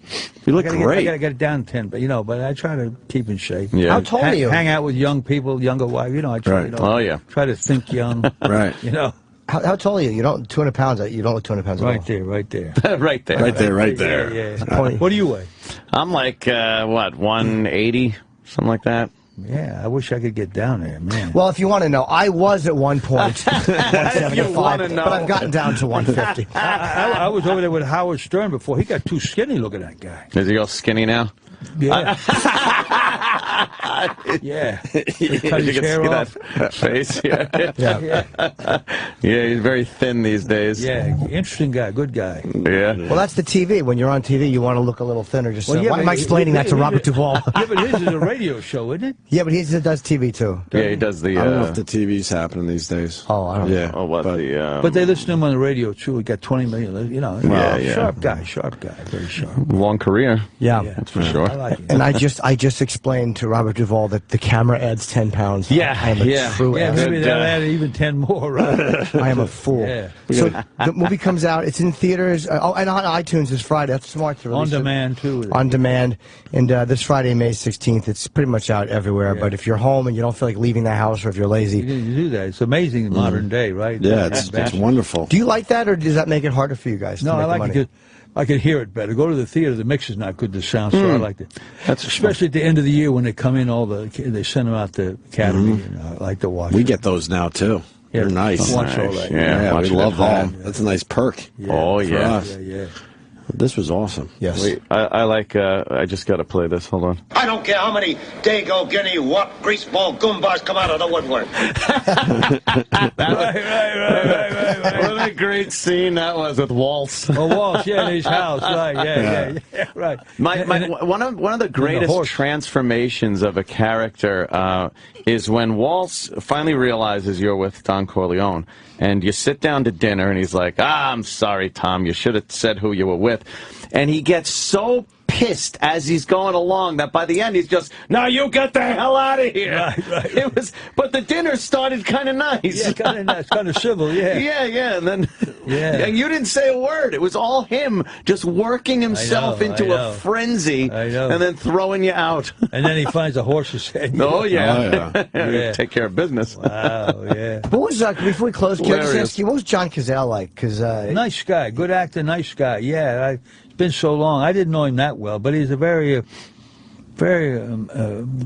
open guy to be with. Very friendly, yeah. Because didn't he only do like 5 or 6 movies? Like he had a very short. They were all really good. I think he used to date Meryl Streep. Yeah, Meryl Streep. Yeah, he was in the Deer Hunter and Deer Hunter, and, which was great. Yeah, right. The Conversation, both Godfathers, Dog Day Afternoon. I was in I had a small part in the conversation. Right. He was in the Conversation. Oh, yeah. Coppola. Yeah. You're great in Network. I just want to tell Robert Duvall movies he was great in. And I love your arms, by the way. You have very big arms. Like you know how to make a gesture. Yeah, I've been in some Lemons. They said, what, A Nightmare in the Sun or something. Oh, my God, I can't even remember how bad that was.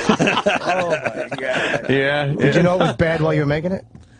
I think so, yeah. Oh, yeah, boy. Definitely. It's got to be hard to commit to a role when you know it's like, oh, God. Yeah, I know. I mean, there's some Lemons. We all do Lemons. Oh, yeah. Well, I think your average is pretty good, though. I mean, Well, Jesus. I'm kind of a late bloomer, and I think, I got a few left, and as I got older, I get more comfortable. And Yeah. I think I like I when did you better work. When you just pop up in things like Sling Blade was great. Yeah, when Billy Bob Bob's great to work with. comes up You and should have him in, Billy Bob. I would love to. Yeah, Oh, he's the best. Yeah. Billy Bob, he says, now when we work, he says, rehearsals for pussies, only 2 takes.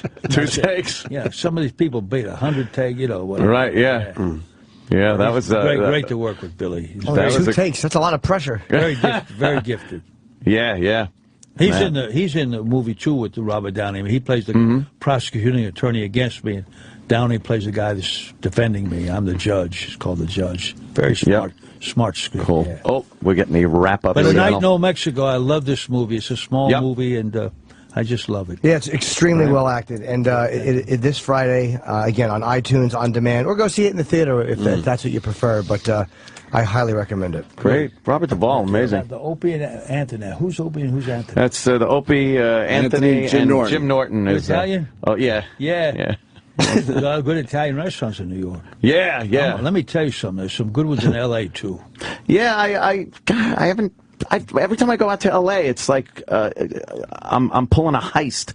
I get there and I gotta leave right away. I never really stay. Giorgio Baldi at the beach, better than a lot of the restaurants in Milan. Really? Oh, excellent food. That's a bold statement. Excellent. He cooks good Italian food, though. No, I don't. There's some bad restaurants in Italy. Really? They're not all great.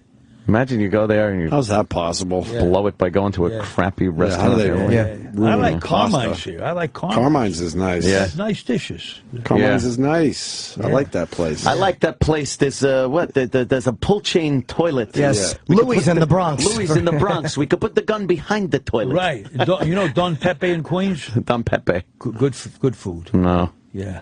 Well, Kind of like Rayo's. We're trying, sir. Who was the Teflon Don? Who was the Teflon Don? That was John Gotti. Gotti's place when they ran numbers. When he went to jail, they opened the restaurant. Right. Very good food. Very good. We got to get you out of here. Rude but good food. Thank you so much. Robert Thanks for having Duvall, me. this was a pleasure, sir. Great Robert Thank you. Duvall. Great.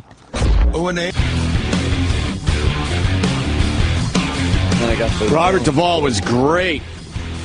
That was a lot of fun, man. Gotta love it. I asked him about how he stays healthy because he's 83 years old. He didn't look 83 whatsoever. I didn't know. I didn't want no idea he was that old. I didn't want to say, "Wow, you look great for 83" or any of that shit. Yeah, but I wouldn't have known 83. I looked it up and I couldn't believe that Robert Duvall's 83. Yeah.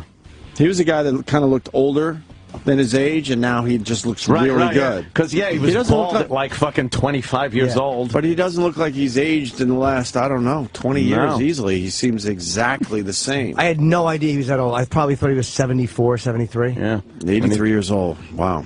Think back, like still doing it. So many of the fucking cool movies he's been. I forgot, like Old the Country Great for- Santini. Oh. Like Old Country that for yeah. He And was Old Country nominated. for Old Men, right? No Country for Old Men. I Was mean, he No in that? Country for Old Men. Was he in that? That was Tommy Lee Jones and Javier Bardem. Tommy Lee Jones. Didn't he have a part in that? Maybe he did. Are you thinking of True Grit? True Grit, maybe. What was the Western? What was the movie he was talking about? The Ranger one. With Tommy Lee Jones. Tommy Lee Jones. Was it Old the Mexico? Fugitive 2? Maybe. That's the new one, right?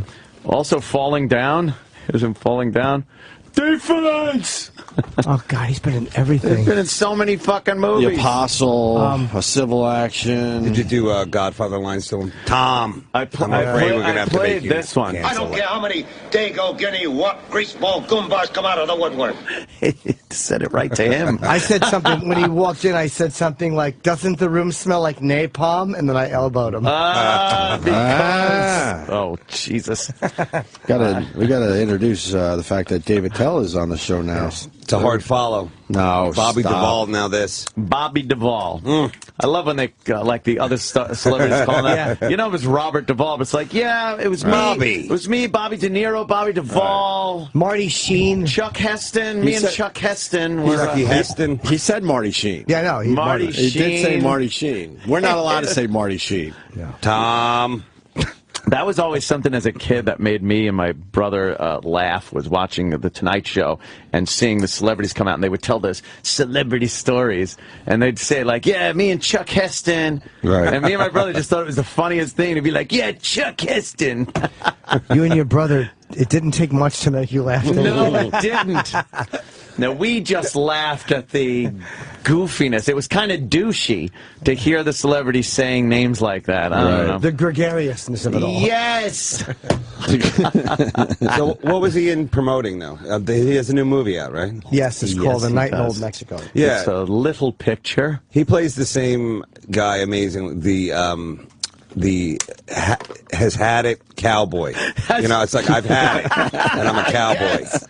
I've had it. He's Yeah, had it. it's Cowboy. like, I'm done. I'm a cowboy. That's exactly it. I'm a rancher. I'm Yep. a cowboy, and I've had it. And you know what? They're always trying to screw me over. Yeah. Do you know how much it hurt when he asked who was Opie, who was Anthony, and he said I'm Opie, I'm Anthony, and then they're saying this is Jim Norton, and before they finished Norton, he said to Anthony, "You Italian?"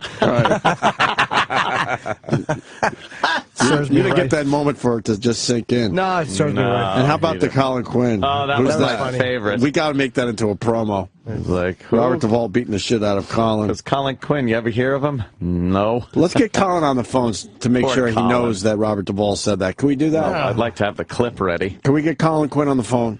We need to tell him immediately.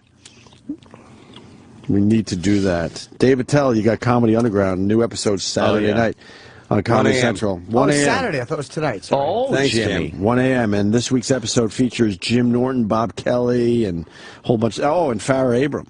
Jim and Farrah go head to head. It's great. Really? It's one of my favorite episodes of the 8. Farrah Abraham. Yes. Was she nice? Because she was a sport. She was really cool. I'll be honest, Yeah. before the shoot, I didn't like her. We've interviewed her. I didn't like her at all. And then afterwards, during the thing, we were doing, me and Dave were on stage just because they were having a technical issue, so we were just doing stand-up and bullshitting. And then I liked her. By the end of the she was really nice. Yeah. I thought she was really cool because she had no idea like what it was or anything like that. And, you know, it was cool to bring in, like, I guess you could say, like, people outside of the comedy world to be a part of it because it's mostly, like, everybody up until now has been, like, a comic or, you know, like, well, I guess Ron Jeremy, but, you know, like, Ron is kind of like, he wears a lot of hats. You know what I'm saying? Certainly does. He really does. He really does. He though. does. So, you know, but it was boy. cool to bring out, you know, people who weren't, like, you know, comic. So far, reaction has been great. And for the fans, man, I mean, I think they get it that it's like a real uncensored, gritty, you know, kind of too bad Bobby Duvall isn't here. Right? I'd love to go head to head with me on something. But that's what the people have been expecting from you over the years anyway. Real gritty, uncensored, street, look out. Shot in the Village Underground. Nice. In New York. Great yeah, place. it was a really cool place to shoot it. Did you guys you guys get like amazing actors in here, like Robert Duvall? I mean, like that's an amazing get, I guess you could say. Did you ever get like George C. Scott in here? Because that would I would love to have heard. No, that would have been a good one. Yeah. George C. Scott. He's my favorite actor. I'd have just played the scene from fucking hardcore over and over. Turn it off. We've been at this, me and Ann and Jimmy, 20 years, and we only started getting the big A-listers only like 3 years ago. Really? Yeah. Yeah, well, it was a lot of years of some of the other guys. Before that, we did phoners with Jed Clampett. And that's not even a joke. We've been getting what? The big stars for how long now, for real? Maybe 5 years? Maybe? A couple of years with That's it. The whole rolling They just thing. wouldn't do our show. How about Jimmy Kahn? We had Jimmy Kahn in Jimmy Kahn about was 6 months ago. Jimmy Kahn. We had Jimmy in. Jimmy on Jimmy. Yeah. I think we could call him Jimmy now. He was because funny, he man. He was great on the show. Yeah. He's another man's man. Total, right? That's like old Hollywood. These guys are men. Yes, old Hollywood men. They could beat you with a tennis racket, that kind of guy. And get away with it. No didn't charges. really care if they were in shape or not. They just, nothing better than the old man's man shirtless scene where you can tell they're sucking it in. I was just watching Planet of the Apes yesterday, and Which Chuck one? Heston. Chucky? The one with Chuck Heston. And he takes his shirt off or something.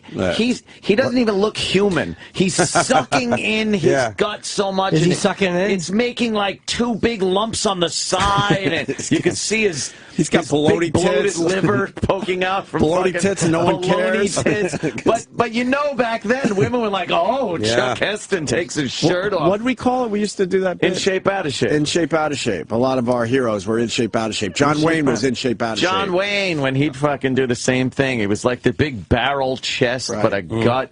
They didn't do that. If they did any exercise, it was calisthenics. Fucking Arnie. Shooting. Arnie wrecked it for everybody. Yeah. Arnie Schwarzenegger. Looking all fucking muscular. He ruined it for everyone because you were able to be in shape, out of shape until Arnie came around. They did Jack LaLanne type workouts. Right. Yeah. Jumping jacks and Right. push-ups. And a cigarette. Coffee, a cigarette, and throw that medicine ball around a couple times. Medicine ball. Kick sand in some fucking fruit's face on the beach. I think Steve McQueen was like the first guy I ever saw who was like working. He was like one of those guys. Like he was like the the spur of the moment guy. You The know, like black director of 12 Years a Slave? no, the white McQueen. Oh, the other Steve McQueen. Yeah, the star. Yes. You know, The forgotten Steve McQueen. Why Not the Alexander. no, not that guy. That guy's not got poignant. That guy's got to change his name. You know Why would what? you go through Hollywood as another Steve McQueen? When I hear Steve McQueen, I think, fucking Steve McQueen, motorcycles, Yeah. Great Escape. Well, you know how there's a letter before like Democrat and Republican? Maybe he does the Maybe same you could thing. just put in parentheses, a little letter. All those guys back then, they secretly were taking lessons from Bruce Lee. Did you know that? They all Really? All of them? Yeah, they who's the guy? James Coburn. You know that guy? Yeah. I think he was one of them that they were all like, they all like learned. Coburn was a tough guy. They learned Jet Kune Do, whatever that is. Bruce Lee martial arts. So that was cool. Didn't Bruce Lee kick Ryan O'Neal into a door or something and hurt his back forever? Really? Yeah. Forever? I heard he was holding like a kick pad and Bruce Lee kicked him and hit a trailer door. Wow. At least it was, Bruce Lee, not Farrah Fawcett that caused the back that injury. or Tatum. At least you could say, this was Bruce Lee did this to me. Yeah. Joe on Twitter saying that we stole the In Shape, Out of Shape thing from Family Guy. We don't play that game in general, but I really feel like we had that bit a long fucking time. Yeah, I don't know. The In Shape, Out of Shape guy. Not like Family Guy. I haven't seen some coincidences on that show. Thank you very much. Go ahead, do tell. The Tyson one was a biggie. What was the big one? We used to do the Tyson, Mike Tyson Spelling Bee. Mike Tyson Spelling Bee, and then Family Guy a they few picked years right after up the on fact did something They do really Chuck- quite similar. They do Chuck Heston Traffic? Oh, God. That was one of my go-to bits back in the day, I used let to me love tell that you. bit. Oh, I don't know if it holds What up. was that like? It's just fantastic. That was a good bit. It was just an epic traffic report from Chuck Heston. From Chuck With Heston. the over-the-top music and the damn you. Damn you, Yeah. FDR, drive! I kind of like the bit. I will surely perish if Lord God does not deliver me from this exit. Oh, we might have a Brilliance. Can we find that for David Tell? Yeah, I'd like to hear I that. don't know if it holds up, but it was funny at the time. The Omega Man was a very important movie in my life. I Yes. don't know if you guys know this Oh, movie. please. That was before the whole zombie thing and all that. That was really, it was really a great That was movie. kind of a cross between those weird underground people from Planet of the Apes 2, right? Beneath the Planet of the Apes, Yeah. and zombies. They were kind of a little mix between those. people from the The Planet people of where the they Apes. pull their that masks was off creepy, and they have the man. little veiny faces. We got to stop for a second because Colin Quinn's on the line. Oh, Okay, wow. Colin.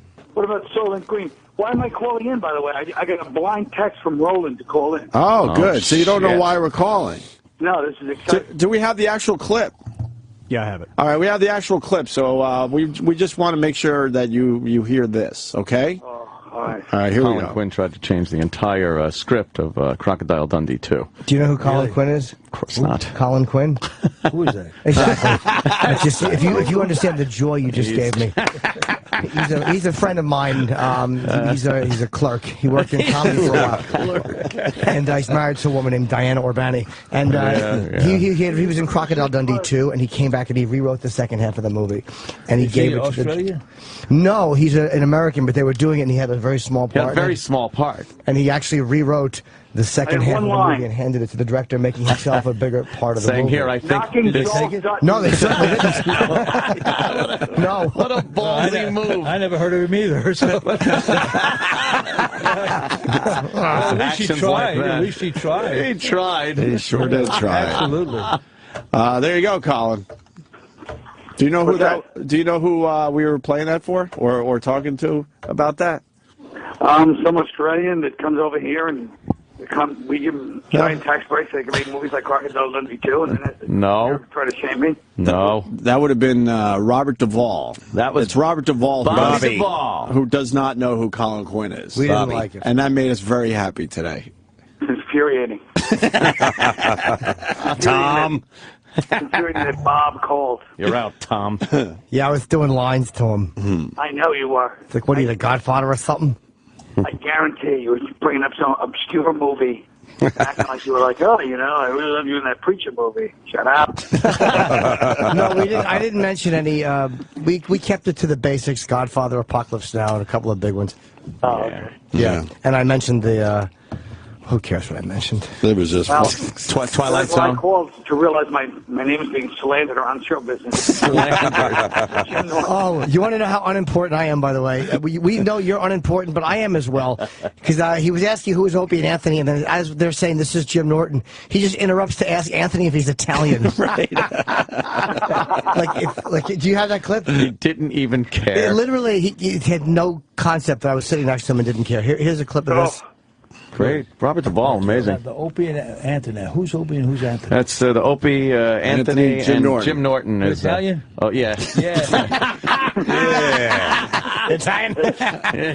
Hey, he wanted no part of you. No, but he had nothing to do with me. Yeah. Really hurt my feelings. It should. He should have started whispering Italian to you. Yeah. Things from the old school. Every guy named Anthony, you just see some of those big Super Mario mustaches. How's the Italian food in this joint? Godfather. Very good, Chippa. The most whoppy restaurant anyone's ever seen. Oh, yeah. Acts like he's at a food court. How's the Italian food in this Got the checkered tablecloth and fucking, Mario's walking around serving the food. It's like he walked into an Olive Garden. No, like there's 6 choices of food. Yeah. Well, I'm the Italian food in this. Yeah, I was gonna go with the Greek, but oh boy, he sure pays for that. Do you know Dave Attell? He's in studio, Colin. Yes. Oh, hi. Hey, buddy. How you doing? How's can I ask how's the movie going? Oh, you saw me leave with Amy the other night, huh? Really quite a showbiz couple. It was like Liz and Dick in the 60s. Liz and Dick in the 60s. No, I'm excited for Amy. This is her first movie. I was talking to Judd Apatow, name drop. Wow. And he said that this is going to be, that he's excited. It's huge. It's going to be great. It's going to be a mega hit. Does she show any skin in this one? Is there any skin? A lot of skin. I do like when Amy shows a little skin. Have you started shooting yet, or are you still rehearsing? No, it's just camera rehearsals. I'll be in next week. Okay. Wow. That's exciting. I'm just doing a quick touch-up on the script. Oh, good. No, you're not. It worked so well with Crocodile Dundee 2. Can't believe you actually. Yeah, well, guess what? I wish I had that script, because I guarantee it was a massive. Dundee 2 didn't do as well as the first one, by the way. Well, no, but Cockamamie Romp did pretty New York. well. It did well. Crocodile Dundee. What year was that? That was Oh my God. Probably 87. That was a good year. Yeah. It's a lot of good movies. That was 100 Godzillas ago. I had a nice movie career going that I let slip by the wayside because of stupid stand-up. I was in Crocodile Dundee 2, Married to the Mob. I had a line in there, "Excuse me, gentlemen, the place is clean." I love how he remembers all of his lines. Dick Tracy? No? By the way, I was on the set the other day at You weren't in that? Huh? Amy's movie. The guy that does the guy who was doing my hair the other day, he did all the women in Goodfellas. Really? Yeah. How fucking funny is that? Of all, that great scene where they're all dressed like cartoon characters. That's an awkward 4 a.m. makeup story. By the way, go ahead, coffee breath. I did you and Jimmy Conway's wife. Oh, Vinny would kill him. So you exactly. Colin, weren't you in Dick Tracy also? No. Wow. Thomas. My movie career petered out. I was in a Woody Allen movie, and then he cut me out of the whole movie. Which one? Man. He casted me in his movie. It was New York Stories. Him, Scorsese, and somebody else did like 3 New York movies. Wow. And then I had a little scene with this lady in the scene, and I had like 3 lines, and I was like directed by Woody Allen. It was kind of cool, you know. Man. And why did they cut you? Because I stunk, you know. Wow. I even remember doing the scene, like, just forcing, you know what I mean? Like, just standing there and being like, you know, like, trying to do, like, I was You just think so they watched it and then went, yeah, this goes. Wait, what were you trying to do? I was supposed to be like this cop that the woman, you know, like a traffic cop, and then it was this scene where the woman's like, she was fantasizing or seeing some stuff, and then I'm pointing like at this kite, but I'm like overdoing it. I made it into like a detective series, even though it was just supposed to be one simple cop. I was like, you know, I was going to make it count. Always over the top, trying a little too hard. Did you overact? I was like Ralph Cramden, you know. This is my break. Mr. Faversham. Was he there? He directs like he doesn't have like a B level. He doesn't have like a D unit, whatever that is. The other guy who does most of the close-ups and all that. Yeah, no, they have a B unit for shots, but not for the actors. But what happened was they bring you into this place. He had some place on the Upper East Side, and the cast director brings you in, and he's sitting in the dark. If I had known what he was like in the future, it would have been more chilling, I guess. He just sits in the dark, like almost like the next room, but he's watching, and you just stand there, and he asks you a couple of questions, and you just talk. Then he makes you hold a stuffed animal. Lay down on your belly and watch the trains go around. Oh, boy. Okay, slower. All right, boys, I'm going to meet mother. I'll see you later. All right, Colin. Bye. Thank you, sir. I'll see you Friday. Colin Quinn, yes. Is it happening Friday? I hope so. Yeah, we might be doing a super show on Friday. Yeah. Nice. It's happening. All right, fucking cool. take care of you later. All right, Colin Quinn, everyone. Nice. Are we doing the red carpet for the super show? We have to. We should. I We would really love, should. like, we get a Sirius XM or an O&A, like, backboard thing. Pretty much we could use this. Yeah. Where But can we we do got to red have them carpet? stopped and, you know, the whole red Photographers. carpet thing. Right. Yeah. Maybe interviews, like Sam Roberts could interview some people. Oh, I like it. Lady Di. Oh, I see Bobo coming. Bobo, come I here. like come here. it. You know, we'll do the whole intro like that. Here's Sam. Let's tell him. Yeah, let's tell dopey little Sam. Let's also make sure he's doing the wheeling of the chairs after the show. Well, yeah. that's right. Sam, Yes, you cartoon-footed zilch. are we doing the super show Friday? Yes. All right, we want to do the red carpet, and Ant's like, he's right. I think you gotta should you do gotta it. interview them as they do their step and And repeat. be like, you know, oh, look, who do we have here? Oh, wait, Bobo, Yeah. he's over here. Bobo, can I ask you, who are you wearing? Things like that. Oh, and now, Lady Di is over there. Let me get her, you know. You're really making the listeners not want to tune in by just throwing those two names I around. know. Should that be the pre-show? I don't know if we'll have everybody lined up on the red carpet by 6. Yeah, we should do it. We should do that on the air so we can comment on it. Yeah, we All should. right, we'll just listen in, that type of thing. Okay. Where's the red carpet going to be? That's up for discussion still. If you want, we could do it right in the hallway Right outside in the the hallway. glass. Right there, where the Could be long right hallway. here, the hallway. Yes. And just take over the entire... A Why place of not? honor. Yeah.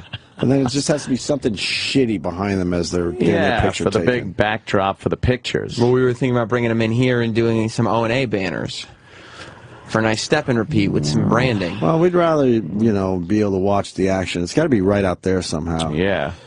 This banner comes down, doesn't it? We can get a banner. Are you going to have paparazzi? I think we should have paparazzi there. Yeah, we have booked the a whole photographer. thing. We got Getty? Getty coming in? Yes. Getty Images? Oh, my God. Getty Images. Yes, we booked Getty yesterday. What a bunch of Nice. who gives a shit pictures those are. Great. And who's walking the red carpet? Yeah. Who is booked? Right now... With we're- the stars, Colin Quinn, Diane Albany, So you're going to make Colin Quinn... Bobo. Colin's got to walk the red carpet. yes, of course he has to. Everyone's got to walk the red carpet. Who do you got? Well, we have Colin. I think we have Bichetti because I think he was tweeting. Bichetti. Bichetti was booked yesterday. Oh, how'd you get him? I know. It's a tough, He was a tough get. one. All the way from Staten Island. Yeah, I guess we are. Bobo I guess we is are booked. pretty lame. Bobo is booked. Yeah, still waiting on the big callback from Sandy Kane. Ah, right. What about the Oscar? Oscar's booked. Sandy Oscar's booked. Kane. Charo. Oscar's booked. Nice. And also we're spitballing ideas for what to do. And right now we're looking at possibly turning this into a talent show. That'd be nice. Where everybody, I don't know if you Yeah, want we need a everybody, little angle. You're right. everybody has multiple talents or just one talent per person. At least one talent. Maybe like If they have a couple, that's fine. And is Multiple talent. Is Dennis Falcone bringing in the hard drive of hits? the DJ has been booked, yes. Danny Falcone, he's got to walk the carpet, too. Although he has been requested that certain things not be brought up. He's requesting that? Yeah. He's really getting mad. How about a red carpet? Red carpet continental breakfast. Everybody to see their choices. They could get bagels. Yeah, just like really runny eggs Runny and like eggs. sausages. So it's the red carpet. As they walk down it, they take from a buffet. I like great. the idea. What are you eating? What are you wearing? What are you eating? Well, have some Oscar Mayer sausage. And they all have You to went with bran? And they all have to dress really nice, as whatever they deem to be nice. Okay. We're looking for impeccable clothing. And do we have to give gift bags to all the stars? Uh-oh. I think that would be appropriate. Oh, fuck. Bag of swag, huh? Bag of swag. We were trying to figure out pricing for the talent show. Yeah. Is it cool? I figured it'd be cool if we gave the winner, the best talent, gets an invite to the next compound party. Get the fuck out of here. I think that's a great idea. Isn't that a good idea? That's a wonderful idea. Ain't gonna happen. Ain't gonna There's too much of a wild card chance that Lady Di wins. And she's winning. There ain't no fucking way she's coming to my house ever. No? Ever. Even as the goof? She will never set foot in my house. You do things for the goof, don't you? Yeah, but that's a little too much. That's a little too much, huh? Yeah. All right. There ain't no fucking way Lady Di is going into my house. All right. Hey, everybody. Oh, God. I want to sing karaoke. She's just standing up there with diarrhea leaking out of both legs. Exactly. Right. I don't need her pissing. I train my cat not to piss around and shit in my house. You don't want her to swim in your pool? No. Why? That'd be great. She jumps in, fucking overflows. She gets out. It needs water. See, 'cause she's fat. That's a buoyancy joke. Well, Friday's going to be exciting. That's a joke. Yeah, we got it. And where will they do the talent? In here? Sure. Yeah. So you got to have like a little stage set up then. Yeah, yeah. We need a little stage set up. Yeah, we can give the chairs out of here. Something, and we want things different. You know, You should not hang all a singers. star over the stage. Oh, yeah. Yes, or an anvil. No, I mean, a talent show is a talent show. They'll be singing, but they'll also be dancing. We'll There'll dancing. be comedy. There'll be magic. Right, there'll be, right. Things like that. Shetty could do his hula hoop act. He's pretty good at that. We've discovered. Sandy Kane's a shoe-in. Is she coming? If she comes, she's a pro. She has not been confirmed. What the hell's going on with her, man? I don't know. We should send a car busy. for her. We should send a car for Sandy. Yeah. We need her. We should send a car for her.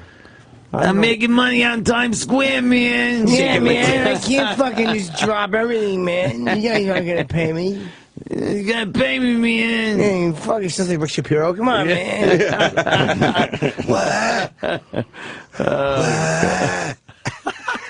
Never a good time to call. Is that what 4 in the afternoon. Hold on, man. I used to do that fake sick voice when I'd call up work to tell them I wasn't going to be in, and it was because I was much too hungover. Yeah. We'd be like, you know, hi, yeah, I can't make it. No, I just woke up sick. It's so phony. Did they know? Oh, God, they had to. Hey. They knew you were drinking? Oh, yeah. It was, probably hadn't stopped. That's something you could give the runner-up, a nice bottle of champagne or something. Hey, why not? You know? Or Sure. you could, maybe maybe they want a gift a fruit basket. Oh. You know? Remember when that was exciting, a fruit basket? No more. People loved a good fruit basket. What is that about? Back in the day. Mm-hmm. Now they want more. The only ones we haven't gotten confirmations on, we have not gotten the Sandy Kane callback. Mm-hmm. And right now, we have not gotten a callback from Marion.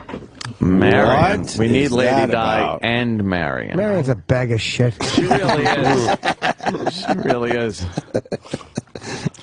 Motherfucker. Too funny. I mean, Motherfucker. Is there anybody that you guys want to see there? Well, Funny people you've mentioned that I don't. Yeah, exactly. I want to see Colin, and only partially. no one else. You got Oscar. I'm happy. Okay. We all have our favorites. Oscar's mine, man. He's the best. Yeah. Oh, I did reach out to a former intern, the second best intern we've had. Yeah.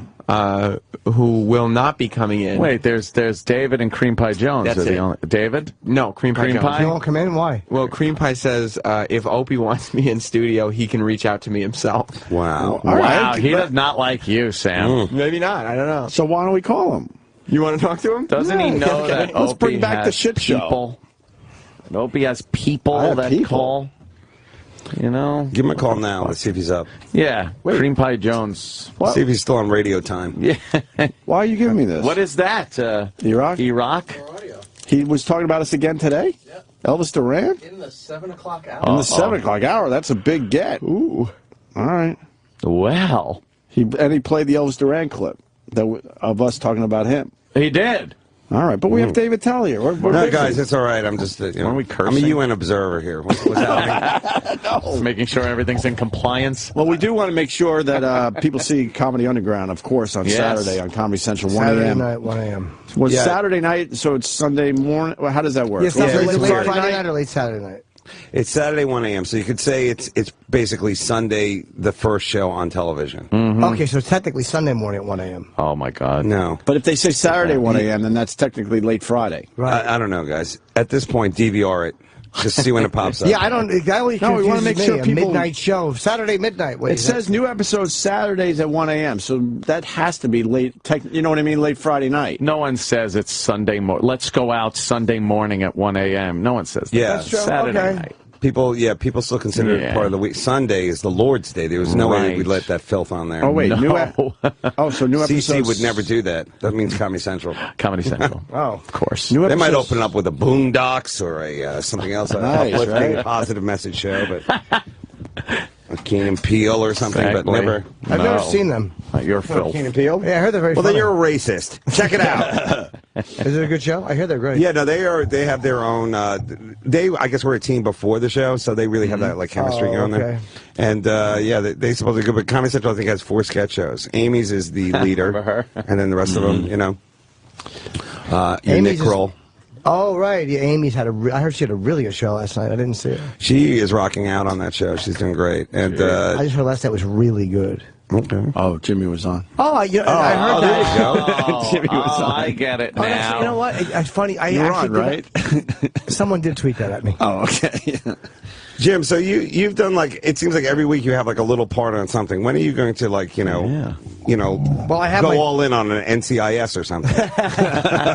NCIS Cleveland. Yes.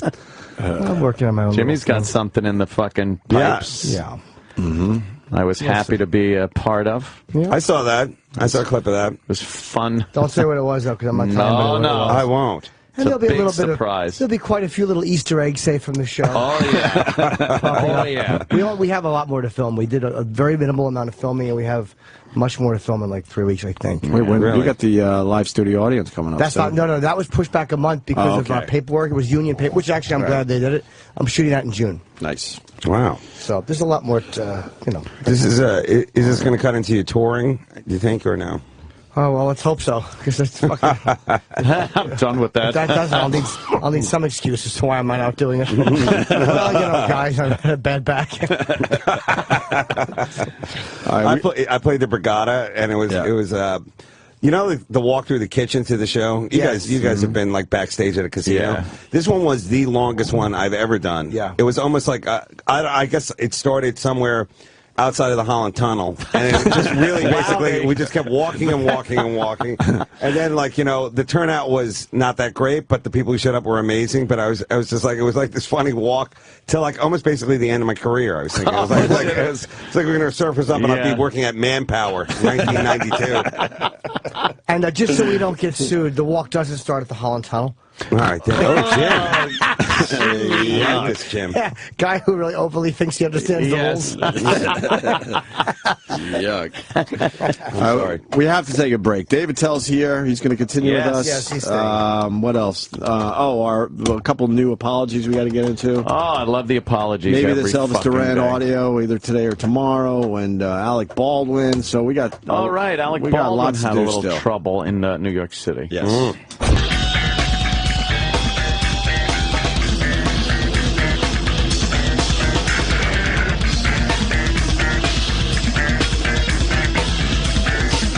Spotify. David Attell in studio. Rolling pitching guests during the break.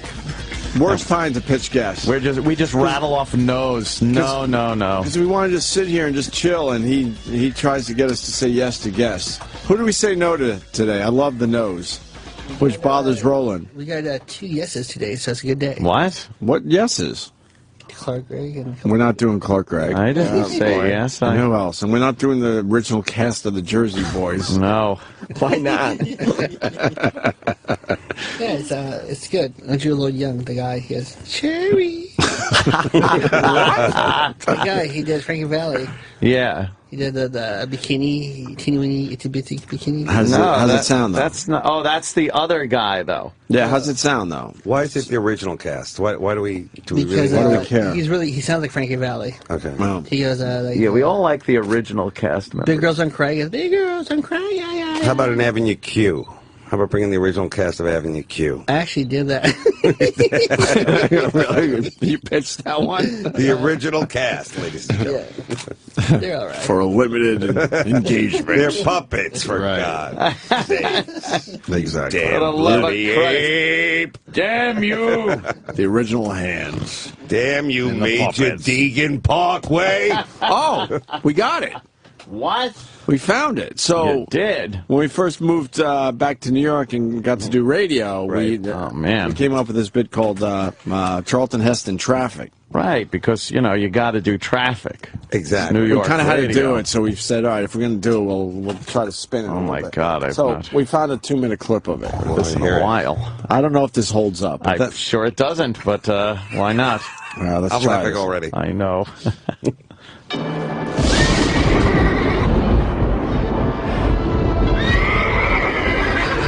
Damn you all! Damn! Damn all! Oh, damn you! Damn traffic! Lord Almighty, why? I am begged of thee to no avail. Your children continue to suffer. Why have you abandoned them, God? Damn you! Is it not enough they slave for the day? Why have your merciful hands not touched upon them, God? Damn! Damn! Damn! My eyes have pained as I behold the journey of tears that is the FDR Drive. Have they not suffered enough, God? Damn you! They are massed together as are the stones of the Great Pyramid. Not a space between them to breathe. Why, God? Damn! Damn, Lord! Can you not hear them? The sorrowful wails of their stranded in the darkness of the Lincoln Tunnel?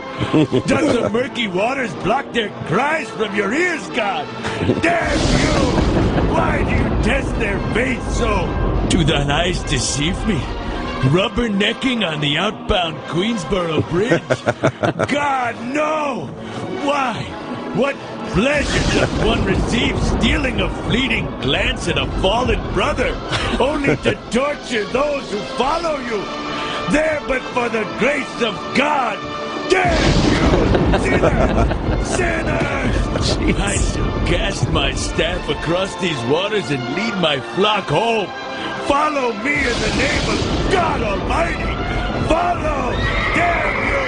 Damn you all! Damn you all! Damn! Wow. Chuck Heston sure makes traffic dramatic. I loved it. A little over the top, huh? A little, just a tad. That would be funny if you all the Moses stuff was written, but the traffic stuff you kind of improv'd. Yeah. Right. Tunnel. The tunnel. That was good though. I thought you were going to go from one of his many characters to the next one, but the Moses one works. I think the all the way Moses right. one works because it's, God Epic. and epic. You have a lot of epic stuff going on Very there, epic. It's holy shit. I would bring it back. I think it's ready to kinda- make a comeback. You could bring a new perspective to it now. Of course. True. And traffic's even worse. Yes, When and was now that? it's even worse. And a new city every day to be local for That's everyone. true. We could do a local thing. The loop. Shit like that. I-5? Damn you, God! Why? The I-5 to 405 interchange again, Lord Jesus! Oh, no. The I-95 corridor in Connecticut is a disaster, Lord! Why can we not just divide the Long Island Sound and make it from Port Jefferson to Bridgeport without the need of some... All right. That's excellent. Yeah. Excellent. I really do like it. Yeah. But it'd be good. Can you also throw in like, there'll be an apple picking, like weird things to do. Oh, so it's This weekend in Virginia, there will be apple picking. Atlanta, Georgia. Let Be the ready Pharaoh for know. Let Pharaoh know about the peach eating contest. And maybe Christopher Walken can help you. Oh, well, maybe. Oh, tunnel's clogged. Oh. Jimmy's walking. Short and sweet. Oh. Tunnel. Has he been in here? Chris Walken? No. Oh, now that would be... You turned him down. Yeah, we were busy that day with Lady Di and Marion. That would be a hard Sophie's choice. Bobby Duvall, Yes. Chris Walken. Gotta go Bobby every time. Yeah, well, you're lucky to get him, I'm telling you right now. I saw him amble out. Got on his horse. What's up? Wrote to the next movie. So what happened? Angrily. You didn't bring up the Great Santini? That probably is the most... Forgot it. Such a good one. I forgot Either it. you put him down... Yeah. Why did you call them sports fans? Robert, comment. Was that really honey in Toomer's jar? Comment. Were they real bees? To Toomer? Did you get stung at all in that movie, Toomer? please, Robert? That would have been great. Just You really gonna squirt? stupid. Yeah. You're going to squirt? Was that a full basketball that you were bouncing off his head? Yes. Did you really fuck Blythe Danner? Blythe. Yes. Would you have fucked Gwyneth Paltrow back then? That's her daughter. What happened with Alec Baldwin, man? So he was just riding his bike the wrong way on the street, and they arrested him for that? No, I think he gave them some guff. Yeah, he was as they say. He was riding. He got stopped for that because they will ticket you for riding your bicycle the wrong way on a one-way street here in New York City. That is ridiculous that they would even stop you for that. Is that an actual fine? Can you pay that with hugs?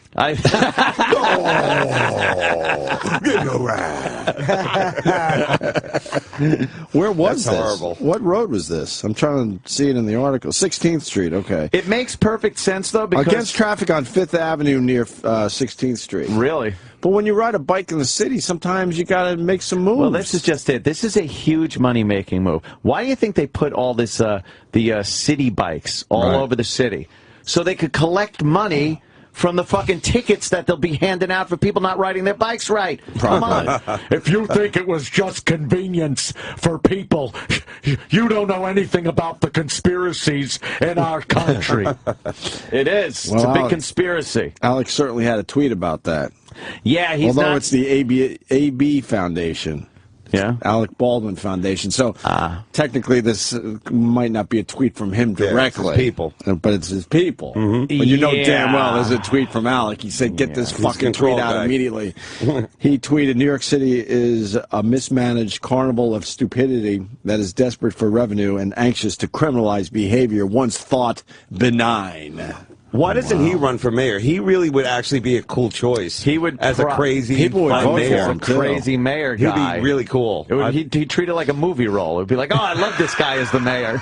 And he's already got like that cool look, the suits. He looks like he looks the good in mayor. the suit. Yeah, he could show up at a disaster and look the part and everything. He said that he's had it with people. He has, especially He just doesn't like want to New deal with York. any human beings whatsoever. He got should stopped. throw his hat in on He the mayor should, with yeah. the 12:30 talk I show. thought he was going to do that. He got pulled over. They asked him for ID. He said he didn't have ID. He goes, I don't need fucking ID. Just give me the fucking ticket. Right. Something to that effect. And they said, all right, turn around. Give me your hands. They had to do the double cuffs on him, too. Under arrest. They did. Why? That looked like for comfort. It looks like they went double cuffs. I think they could do the single cuffs on somebody his size if they really want to fuck with him. Right. But the paper is like saying, so get out of town, clown. He did say he was going to leave New York. He Where said he would was he going to go? leave the country, I think. Right. If something happened, some political thing, and that happened. then Alex he didn't Baldwin leave. got his rubber nose out of joint. Right. and went on a New York City dissing Twitter tear after he was busted Tuesday for flipping out on two cops who were just doing their jobs. They weren't just doing their jobs. No, they're rousting big celebrities. They're just being a pain in the ass at that point. We're going to lose him to L.A. if we don't. I know. We're going to lose him. We're going to lose. He's a state treasure. We need him. He really is an important part of a vital part of tourism and economy here. He's not going to be in the I Love New York commercial if they ever bring that back. Yes. That's when you knew who was who. Who was the big biggie. town. Can we get a trade in before we lose him to L.A., though? Can we make a trade, maybe? We can get a Scott Bakula. We can get a I don't know.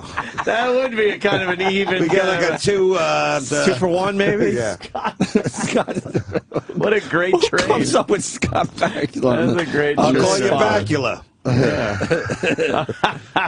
Let's see. So yeah, they got him for just riding his bike against traffic, which but he people was do being all the nasty to the cops. No, I didn't they know you didn't could have get to. arrested for that. Why did they have to? I want to see what he would do as mayor. Mm. He really would probably go like, Yeah. he'd probably like really go crazy with it. I think he would. I think it would be excellent. entertaining, fun to watch. It's a good thing though he's white. Do you think he would?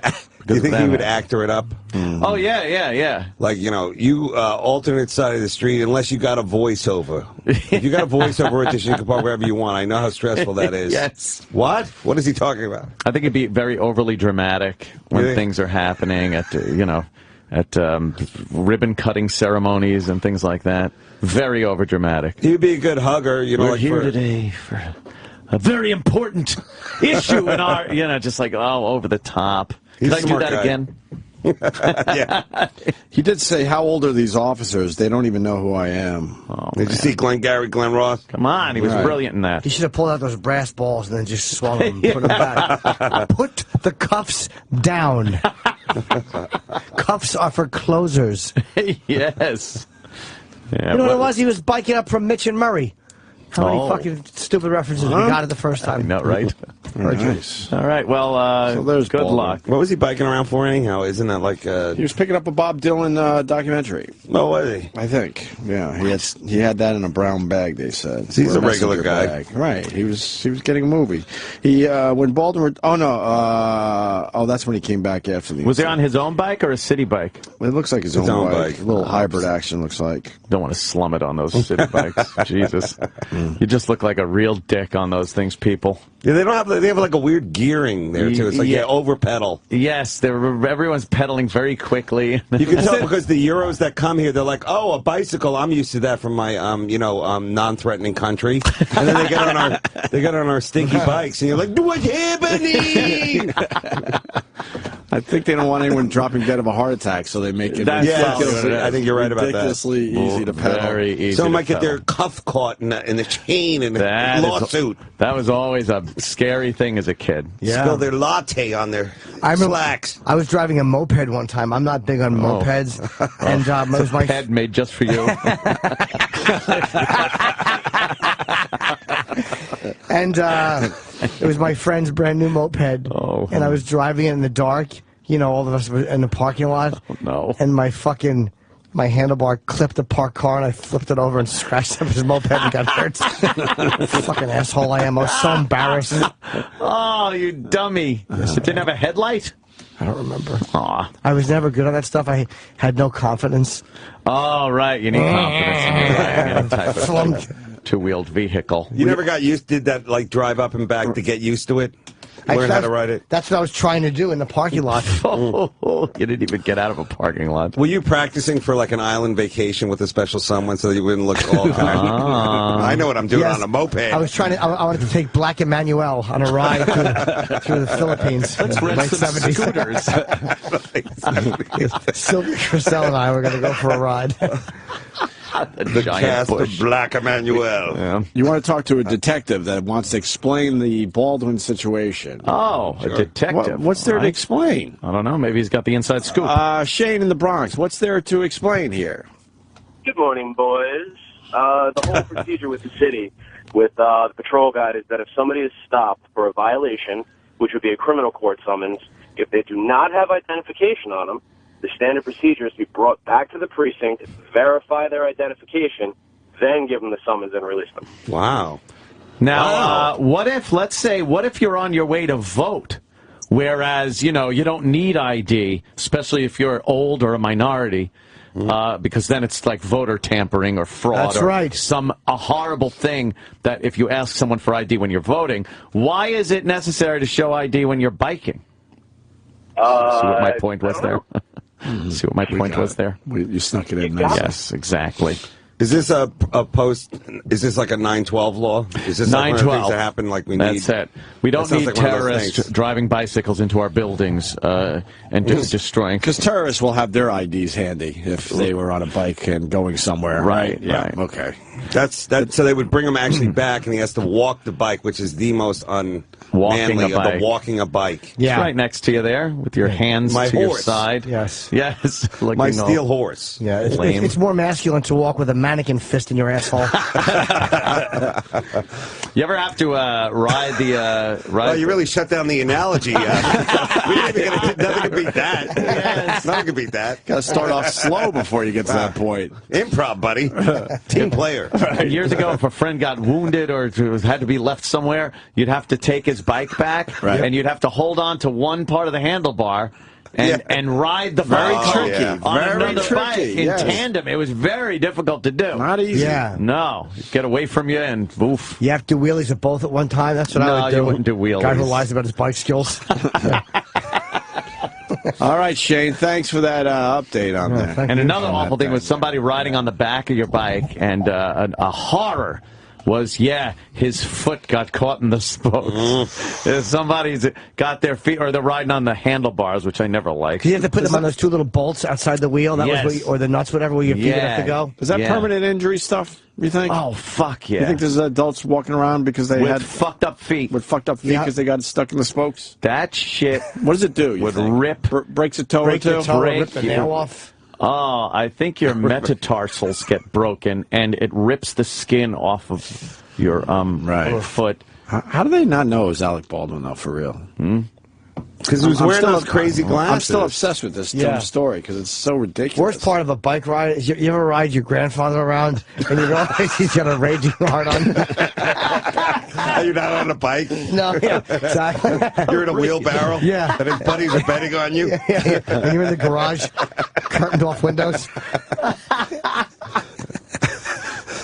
Shit. He tells you he has a bike in his pants. You just have to unwrap it. Yeah, and then you have to kiss the magic bike stand to make the bike come out of the hole. The kickstand. Yeah. And then you realize he's not even your grandpa. Like he's black and you're white. This is really taking a turn. Sure is, for the hotness. Taking a turn for the better. Well, no, he was wearing that. He doesn't really. He's not really dressed like Alec Baldwin. He's wearing the visor. And he's wearing a visor. Right. Well, wasn't wearing that crazy V visor though. I thought that's isn't that his look when he plays cards with his buddies? Is that that's his it? buddies' Yeah. cards look? He doesn't look like he's going to pick up a Bob Dylan tape. You got to appreciate the headline though. Dumb Alec-y. Isn't it smart Alec though? Yeah, they're stretching a little bit. It's not no one calls anyone a dumb Alec. There was no need to handcuff him. Well, they're doing the opposite of the smart, obviously. But Smart Alec-y, dumb Alec-y. Oh, I get it. Yeah, they kind of stretch these headlines a little bit, so it's dumb Alec-y. Gotcha. Hey, you know what though? I'll tell you one thing. We're gonna lose him. I can see it right now. Look at his face. He's like, I'm out of here. He's had it. I'm moving to Sundance or some other Utah or something. Well, we get Bacula. Yeah, we get back to get Bacula. He's got a few years left in his arm. We should invite all the captains of Star Trek to live in our town. That'd be a good one too. That could be a good trade for Alec Baldwin. Does live here. Right. I'm sure he has a pad here, but I guess his home would be London or Rigel 12. Right. Hey, man, we ask and we get the answer. That's the beauty of a radio show. Here's a guy with an adult injury from having his foot caught in the spokes. Heather Mills, you're on the phone. Adam in Texas. Go ahead, Adam. Yeah, my buddy was on my damn handlebars, and his shoes were loose. His damn shoe fell off, and he cut his big toe off on my fucking spokes. Oh, my God. Did they put it back on? No, it mangled it. Big toe ripped off. Don't they say that's the wait? What do you need to walk again? Big toe's pretty important. Jesus Christ! So for the rest of his life, he had to start with this little one stayed home. There's roast beef, but there's nobody at market. Go ahead, sir. Sorry, little piggy's joke. They say it's worse to rip off the little toe, though. I think you're right. What? I think I was wrong for once. Why? Are you talking about the foot pinky? I think you need the pinky on your foot No, you for don't. walking purposes. Ask Women Dr. have Steve. those removed to fit into shoes. Well, you're probably more likely to tip over on the outside than you are to collapse inward. You need the big toe. The big toe is very necessary for stability. Let's go, Dr. in a Steve. Have him step. call the show, please. If you're walking, you go from the ball of your foot onto your big toe, and the little toe ain't doing shit. Stop it. We're gonna find out. Were you guys kind of wasted? Did you try and pedal backwards, hoping you'd go back in time and put the toe back on? Didn't work. Yeah. Well, he should have just glued it to the side of his hand and said, "Look, but take it, and make lemonade. I have 2 thumbs."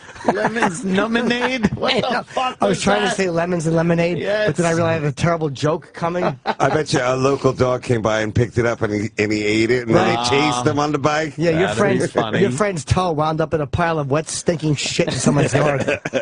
Some guy scooped your friend's toe up 2 days later in a fucking paper baggie. Or like 2 ants pulling it into their hole. Yeah.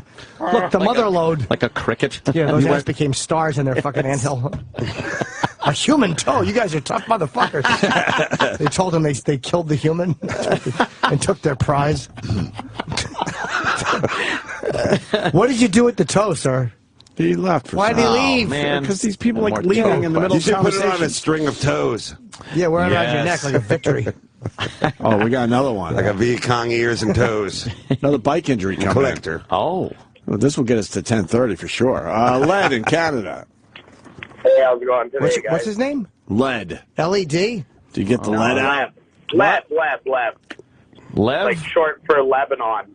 Oh, Lev. Leb. I am Lev. I've called before. You fuckers made fun of my name. I won't make fun. Go ahead, Leb. What's up? What's up, Lebanon? Yeah. Stupid So, name.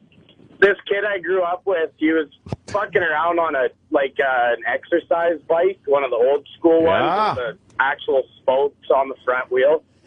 And his little brother came up and fucking stuck his finger in the spokes and ripped his fucking finger right off. Oh. Did he cry? They didn't attach it. They didn't do shit to it.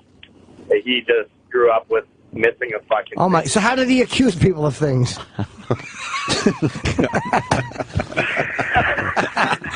That's even worse. An exercise bike.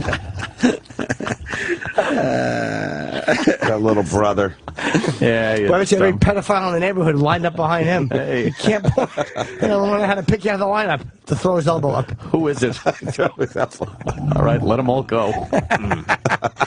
It's that one. He pointed at 1 through 7. Holy shit. Nubby. As he was known.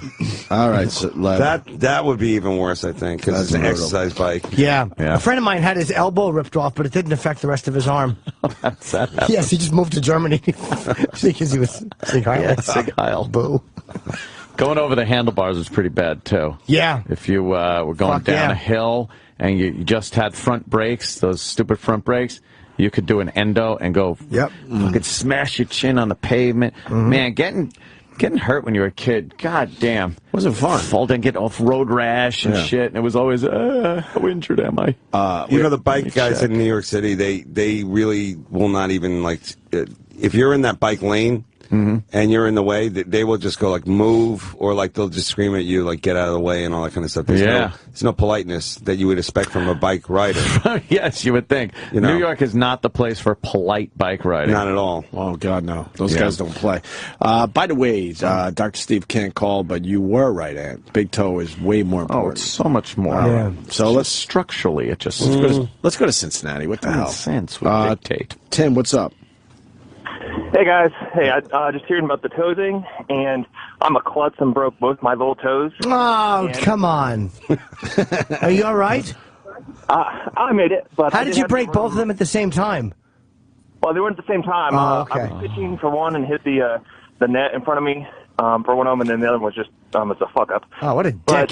How did you do it? But Well, one of them was pitching, and one of them just fucked up. Pitching? Drug clutch. Yeah. Yeah. Were you behind another gentleman? How do you lose a toe pitching?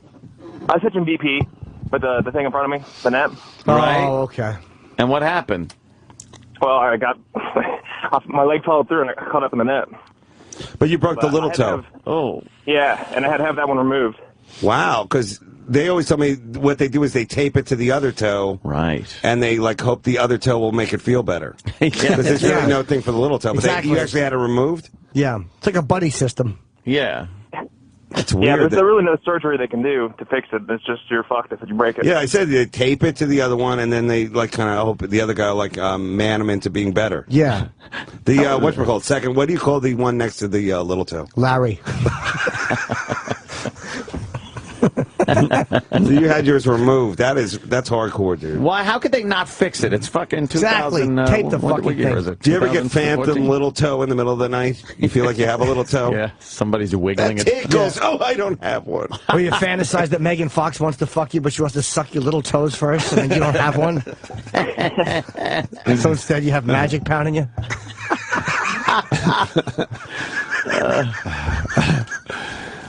No, sir. I guess no. No comment sir? on that. Comment? How do you, does the doctor even do that? Or can you just, go up to a gardener and go, can you pull my little toe off? Nip that. You must have something back, a weed can whacker you or something. imagine? Just throw it out. Nip that thing. Shears. Let's go to Tennessee. Dave, we got Dave Attell in studio. Dave, what's up? I'm right here. What's happening? Oh, Hey, what? Dave, Tennessee. Hey, Yes. hey, how y'all doing? Good, Hey. Dave. This is Dave from Tennessee. I got a story for you about a bike. It was not a toe or a finger or anything like that, but I remember my brother stuck a broomstick in a bike when the guy was riding it. Oh, and, yeah. He must have thrown him 15, 20 feet, landed on his head.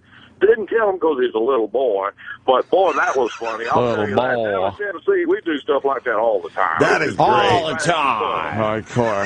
Yeah. Home of Dr. Steve, Tennessee. Nice. That was great. Yeah. I But like his meanwhile, style, too. whose property was that? Whose broom did you ruin? Yeah, exactly. Good question.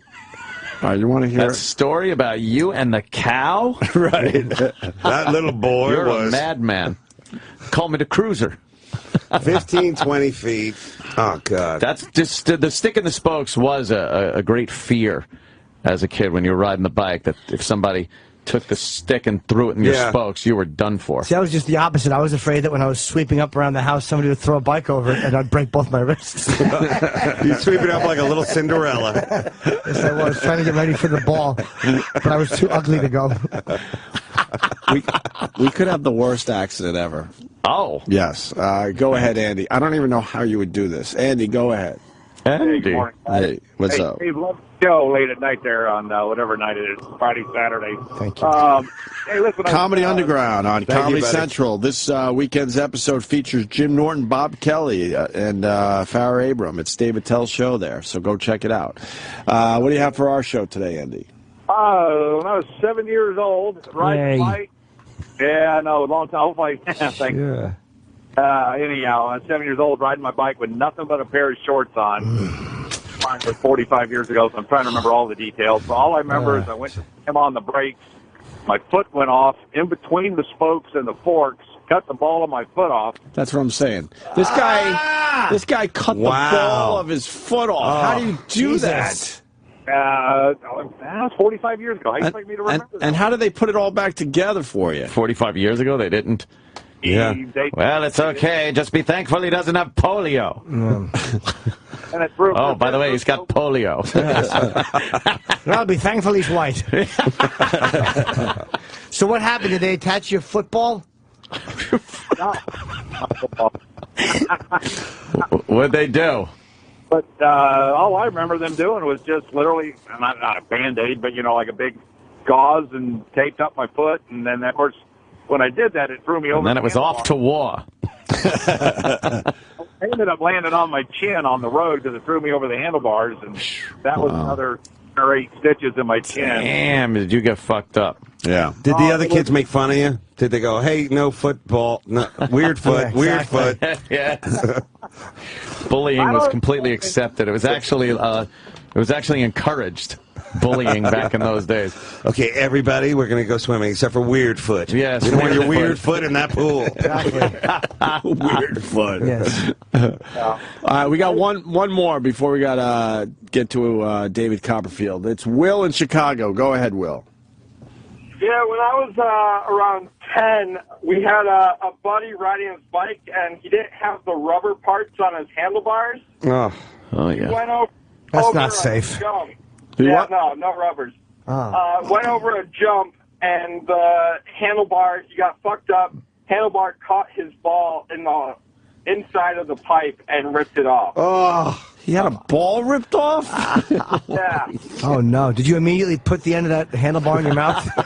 Yeah. How did you get your ball ripped off? Just biking around with your pals. You come running out with your apron. Why do you guys happened? ride your bikes with your helmets on? See, that's a generational thing. You guys were doing some stunts. That other guy, he was just trying to get to his, whatever he was doing there. That's true. It's a fucking bomb shelter. To his nice ice cream job. Ice cream scooper job. Yes, eager 7-year-old boy. You guys were daredevils. Yeah. So this guy now, does he have one ball, or is he an unsullied? Yeah, what's is his he? nickname? Tom Green? What do you call him? So what happened? Did he go on to win the Tour de France? You can't punch out. We need more info. Yeah, one ball bike story. What happened? Yeah, your pal got his ball ripped off. What happened to him? Yeah, that's it. He went on with life. Only one ball. Oh, God, I hope you all abandoned him as friends. Did you tell your mom that story and she slapped you in the face? Yeah, I don't like that language. Yeah, exactly. But Mom, I ain't happy with the boy. She slapped your face with her pussy. I don't like this. I love that you're just trying to convey a story. Yeah. She slapped, not in here. What happened? We don't talk this way. Oh, Jesus. All right, we got to say hi to David Copperfield. Yes. Here we Who's go. listening to this. David. How you guys? There he is. We apologize ahead of time that you had to listen to maybe a couple Randy stories there. Well, Dave was an Otto and George fanatic. I don't think that anything we say will offend David. No. We were talking about biking injuries as we were growing up as kids, and the last one, a guy got his ball ripped off. Ow. He should have had a banana seat. Yes, remember the banana seat? Remember the banana seat? The high handlebar banana seat. Yeah, I never liked that. And if you I would wanted sit ball on saver. Yeah. Ball Yes. saver, though. It was a ball saver, but I would sit on the very tip of it and just aim for speed bumps. Get it?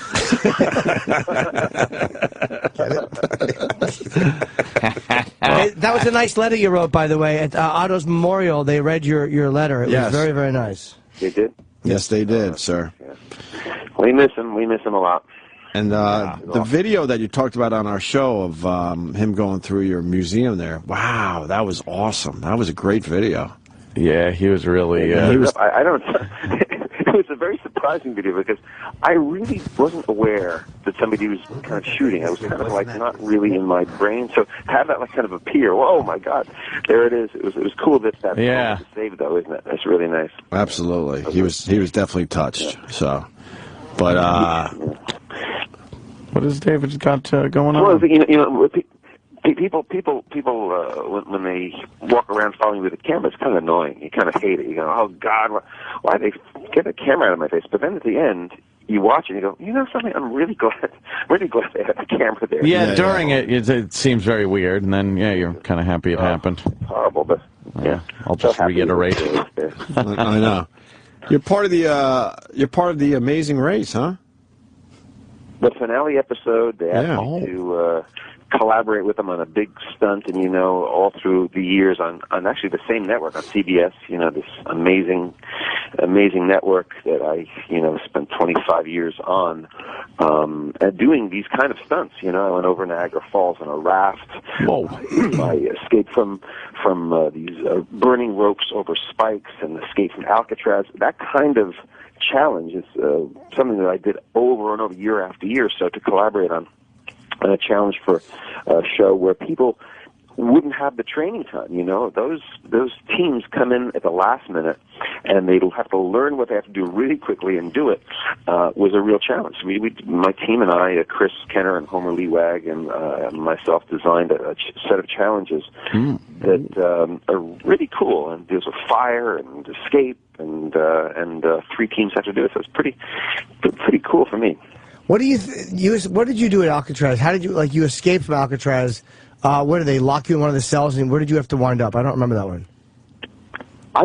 The coolest thing is I got to sleep there. I spent a week sleeping there. Wow. There was a guy, I can't remember his name. He was the last living guard that dealt with Machine Gun Kelly. Oh, wow. He can't be alive today, this guy. I forget the guy's name, but I actually got permission. I think they had a weak moment. They let me literally sleep there for a week to prepare, and I got to live there in the exact cell that all these, crazy famous guys were in.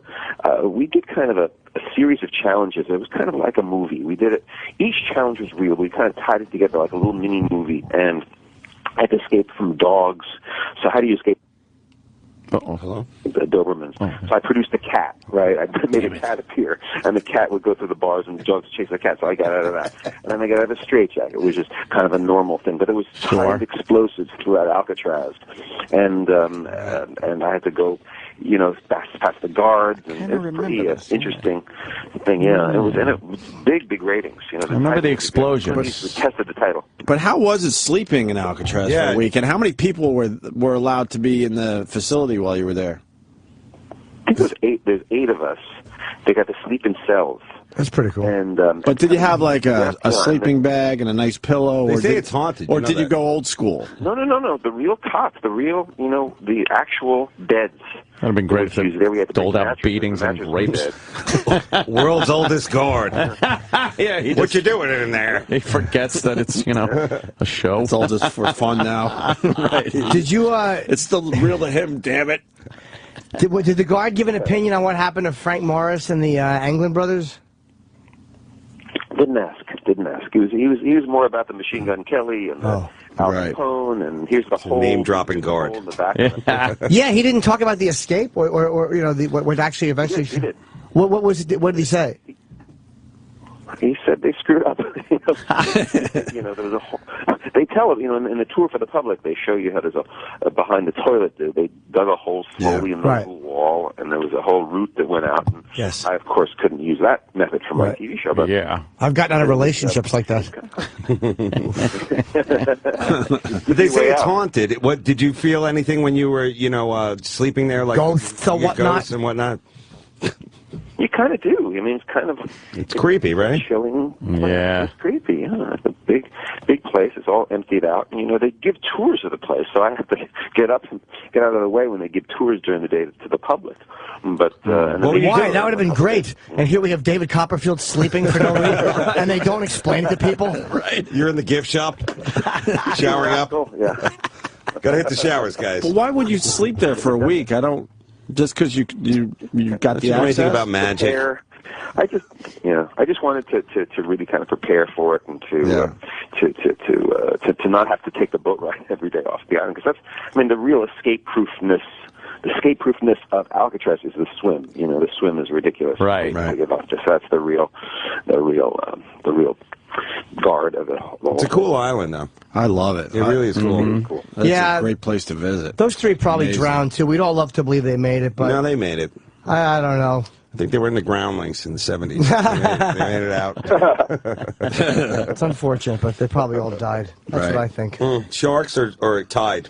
Probably drowning. Yeah? Yeah, it was cold. The water's so cold. Currents. Yes. I don't know, but when Clint Eastwood was in that... Did you see that movie? That was pretty good. Yeah, the Clint Eastwood one. His ass looked great in that first scene when he's walking down the thing. Yeah, he's tough. And so when is The Amazing Race on? It's on... Sunday. Yeah. Oh, this Sunday is the finale, 8 o'clock on CBS. Yes. And you can see David 2 nights, 2 shows a night. Yes. The Hollywood Theater at the MGM Grand, which Attell and I have worked. It's actually a fantastic it's a great theater. So you worked there all the time, right? That's like how many shows do you do I do there? 7 days a week. Wow. I do 15 shows a week. 7 days, literally 7 days, and I take off 10 weeks, throughout the year. Oh, okay, because I was going to ask you, why are you still working 7 days a week? That's amazing. Man. You got Copperfield money. Right now, I'm on the island. You have to go to MUSHA, Musha K, C-A-Y, MushaK.com, and you'll see where I am right now. I've got a bunch of islands that was that magician code? What was that? Is that Illuminati talk? No, it's the name of an island. Oh, yeah, he's got his own island. It's fantastic. Can I ask you something, Mr. Copperfield? When you live in Vegas, like you guys never actually leave the venue, right? You kind of live on site. You don't walk around on the strip or anything. I mean, right? You don't do any of that stuff. I used to, for many years. You're right. I would literally stay in the hotel. They'd have a nice room for me up there, and I'd come down, do my shows, and go upstairs over and over again. And finally, my fiance and my kids said, "No, we don't want to, breathe the smoke." Because Vegas is the one place where smoking is kind of everywhere. It's incredible how it, it still exists. But you literally walk through to get to the to the buffet, and you have to go through tons of secondhand smoke, which I don't mind that much. But to have kids in that environment, so we've got a little house outside. You don't mind them walking through the gambling, but the smoke. Exactly. Well, the gambling's okay. Please don't I want my kid to grow up to be a card counter. Right? I want his lungs to be. That's it. How do you gamble or did you avoid the casinos? The problem is when I play, people kind of crowd around. They say, "Oh, we're going to bet with him. We're going to bet with him." And when I lose, they get pissed off at me. Oh, right. You should have known something. I don't think you should. Yeah, I don't think you should let magicians play. You suck. Yeah. So. Copperfield, you stuck. I could see the guy, some Ned Beatty guy, convention guy, saying, "Copperfield, you stuck." Do you? What did you think when that guy came on TV and started exposing a lot of the magic illusions that were? The Masked Magician is really, something. It's kind of a dopey thing. Most of the methods he was showing would never ever work. Number one. Yeah. People think they work, but they were kind of not real. I mean, you guys have done so much work in comedy clubs and magic clubs, and you see the guys who really work hard. Work with magicians, and the Masked Magician guys. That stuff is not how they did it because you saw how they did it. Yeah, it was kind of obvious. You'd watch that and kind of be like, "Oh no," you'd see that, or that wouldn't wash. I don't know. I have a good question. Very amazing. What I did was I would have my team create multiple endings for each of my illusions. Oh. So because with the internet and those shows, if somebody made a similar guess to what I'm doing, I could keep the illusion and change the method behind it. So then it's like, no, look, it isn't that. Oh. What's your question? Dave, Attell has a question. I have a question, which is, I've worked at Comedy Magic Club. Have you ever been there, Mr. Copperfield? No, but the owner is a great guy. The owner is a guy named Mike Lacey. Yeah, he really loves comedy and magic. I would say that the magicians there, of course, I guess you could say they're kind of like the just starting out kind of guys, but they always have the super hottest girlfriends, and I think all magicians always get really hot chicks. Yet daredevils rarely have any kind of action. Why do you think? Is it too much? Too much of a good thing? Something that's a good question. We've always, David Blaine, me, different people. The girls kind of like the magic, I guess. But daredevils really rarely. Nice guys. Rarely, We're but really nice guys. Magicians. You've done all right over the years. That's for sure. Yeah, they really do clean up with the chicks. You're right. Yeah. Would you run against Alec Baldwin for mayor of New York? You're a local guy. You're from Jersey originally, right? All right, Metuchen, New Jersey, exit 10. Metuchen. Exit 10. The magical part of Jersey. Who knew? Yeah, I remember. I didn't know that. I used to live by Metuchen. Did you? Reminded me of an Elvis song. You did? Oh. Yeah, I'm from North Brunswick. Wow. Really? Interesting. I had you pegged as a Tom's River guy. The way you're walking around with all that confidence, I thought you were Tom's Rivers. Yeah, I do have South Jersey confidence. Have they invited you back to the state to get any award? Like Sure. New Jersey's not you. Oh. Mr. Copperfield. I have a street. I have a little street named after me. You do? It's like a little backside road is mud, you know. It's like Oh, man. Copperfield They Lane. didn't give you a good street. Copperfield Lane. I should have gave you a better street. That's pretty nice, though. Right. If they do give you an award, you have to steal the guy's watch and give it back to him at the end. Looking for this? Yes. I don't want a street named after me. I just want a cul-de-sac behind an abortion clinic. Jesus, Jimmy. Wow, Jimmy Norton's Plan B Avenue. Wow. Oh, my God. Jimmy Norton's couldn't swallow All right, well, Boulevard. I want to know more about the. I want to know more about the island. Yes. What? Block Island? Go to the website. Go to the website. MUSHA. Mushak.com. Wait, how do you spell it again? The place that we MUSHA. Musha.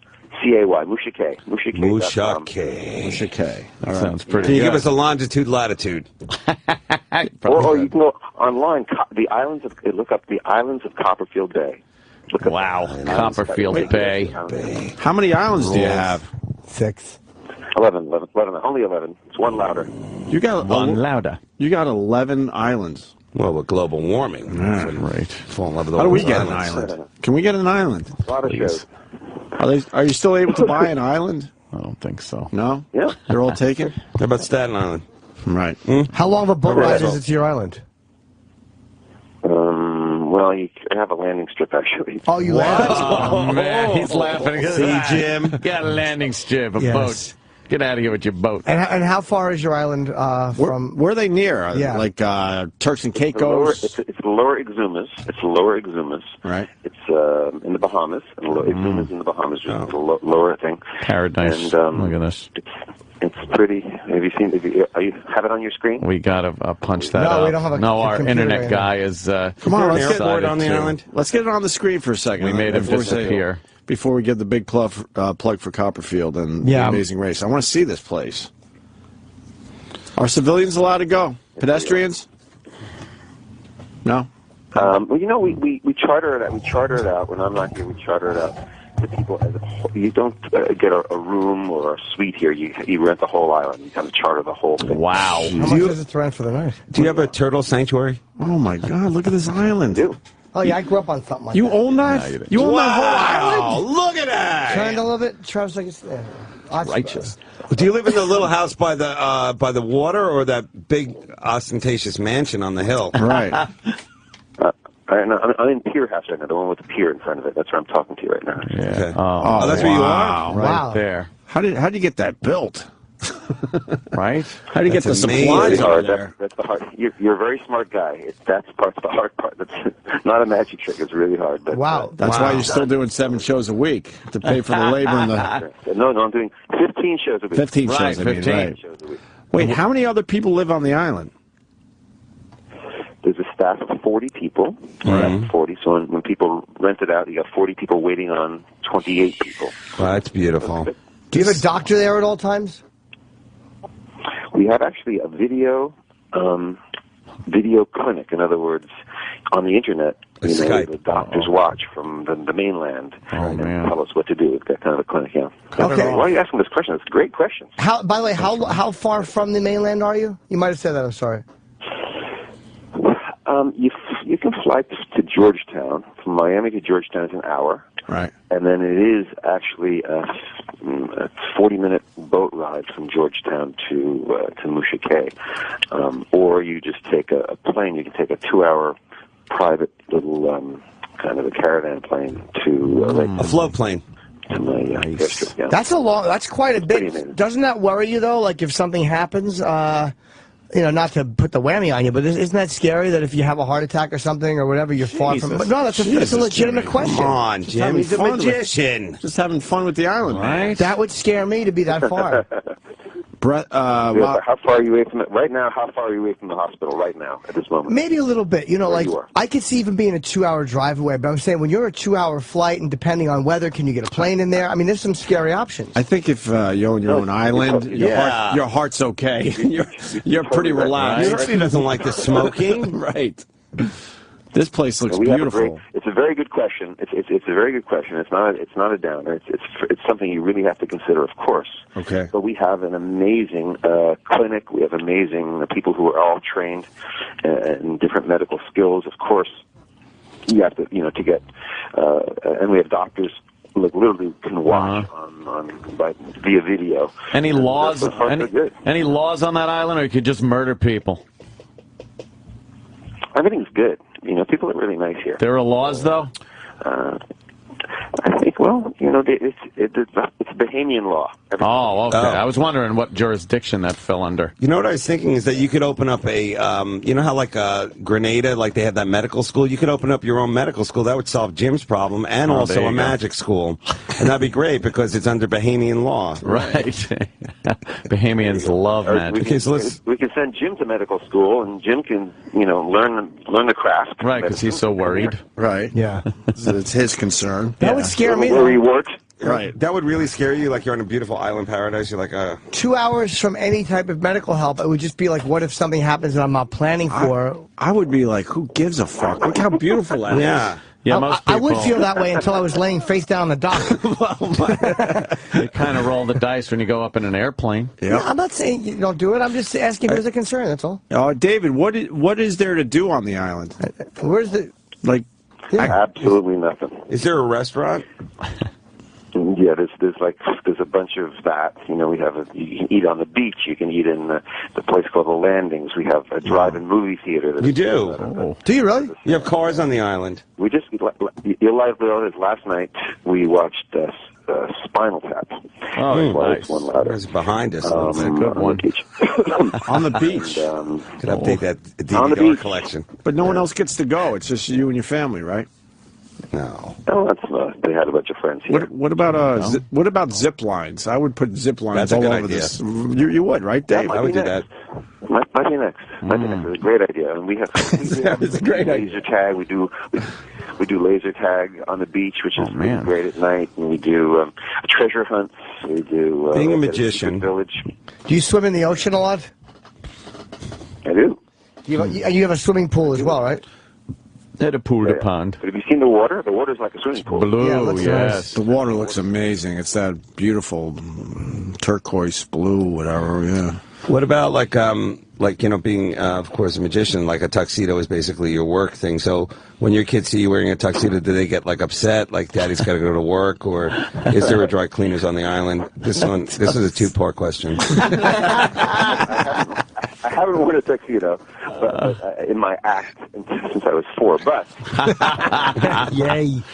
Yeah. All right, when you're wearing a shark skin tuxedo. That's On great. the Love Boat, what was the name of the guy? Ted something. Ted Lange. Serving the drinks. Ted Lange. Isaac, your bartender. We had him in, and he was the ladies' man. What a great guest. He told us some great stories. It was good. He got some action. Really? Oh, yeah. He got some action. He's a magician. Probably did magic, yeah. That'd be great if David was just hunting humans on the island. Right. It's like, no, this is the big thing we do. The last day we just set free somebody and hunt them down with weapons. It's like, wow, David's intense. The most dangerous game. Yes, the most dangerous game. Yeah. What about a golf course? I'm thinking 3 or 4 holes. That would be nice, right? Biggest waste of prime real estate. I'll look on it.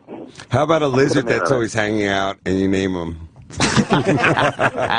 That'd work too. There's a smaller island in the distance. Is that owned by a rival magician? Let's say an Amazing Jonathan, or they just battle each other. You shake hands with each other at sunset. Yeah. Do you own that little island there? He owns the whole archipelago. I'm not sure what you... It's a little tiny. beach. It looks like an overgrown sandbar. That's about 100 yards. 100 yards off the house to the left if you're looking out toward the water. That sandbar is... Yeah, that sandbar is part of our sure. For 4 hours, that sandbar comes out of the ocean. Wow, and we do lunches on there and all that. And wait, for 4 hours? Famous weddings. That's pretty cool. Oh, that's neat. You ever offer the United States military the island for nuclear testing or anything like that, like the Bikini Atoll? Anything? They pay very well. You guys have great ideas. Yeah. Writing all down. We are full of nonsense. Hey, what is that big house there? There's the one he lives in now. And what's that big house that we're looking at? Is that the one at the top of the hill? It's Alcatraz. It's the big house. That's the other house. Yeah, what's the other house on the island? There's 2 houses. There's 2 houses? There's the one on the hill. There's Pier House and Blue Point and Beach House. Wow. Yeah, and there's a whole staff village. How do you get around on the island? What type of transportation? Got to go golf cart. Golf carts. You think? Golf carts, yeah. Is it golf carts? Gotta. Has to be. That's And pretty walking. cool. And walking is good. A lot of walking. Really healthy. How big is the island total? Musha, the inhabited island, is about 150 acres. Wow. The one next to it is 400 acres. And the other one's a little tiny little things that we strand people on. You know, we kind of wild cats live a lunch. Feral wild cats. What about insects? Got a problem there? We have a kind of a system of getting rid of them. What do you do? I like that. Certain. He says abracadabra. I think there's a kind of I'm going to say it wrong. Kind of a chrysanthemum. There's a flower plant that they take the nectar from. And they get spray every morning and every night. Wow. No bugs for David Copperfield. That's great. Hell no. What about bees? Do you have any? Because I would be scared of getting stung by a lot of bees. Petrified of everything. No, I don't want a bunch of bees stinging me on an island. Imagine you're stumbling and you see a giant hornet nest. What do you do? Who do you call? We have. It's interesting. We have. I love nervous birds. We've trained birds. This is going to sound ridiculous, but I apologize in advance. No. We have parrots that fly around the island who've been trained to pick up anything that washes up on the beach. Whoa. Parrot? Really? Come on. That big green wing. You saw the movie Rio. I know you're big fans of Yes. the movie, but Yeah. you know, those kind of birds that literally swoop down and pick up garbage and put it into the trash thing for real. And yesterday, It's a living.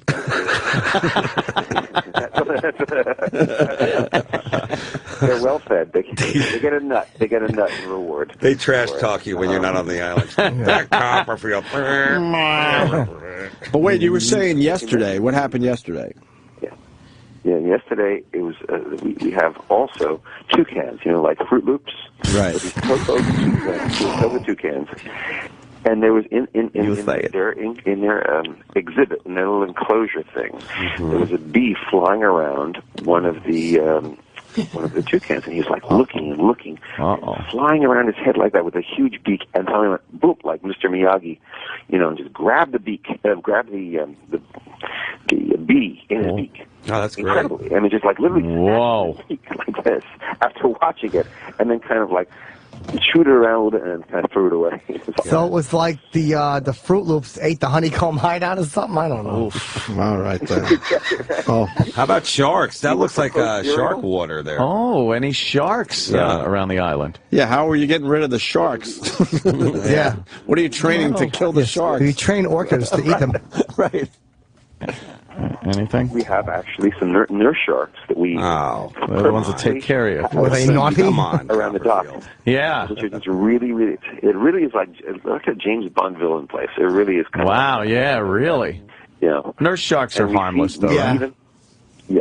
But they're beautiful. I mean, they're really, really beautiful, and just like, you know, like Ferraris, you know, Porsches, you know, swimming around the dock. Now, have you found, now exploring your own island there, have you found any ancient ruins or any artifacts from days gone Maybe by? the Santa Maria? Yeah.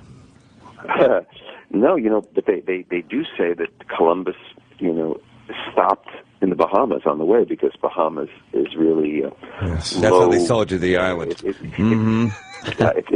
all the sand is amazing, beautiful, and we have you know, there are ruins and settlement houses up in the undeveloped areas of the island, which are pretty cool. You know? And you own them, right? I do. Could you build a Rite Aid for Jimmy so he can come out there? Yes. A fully stocked Rite Aid. Jimmy's very nervous. Yes. And he needs a beekeeper's outfit. Where's your Walgreens, Mr. Copperfield? Exactly. Yes, I need off and Valtrex.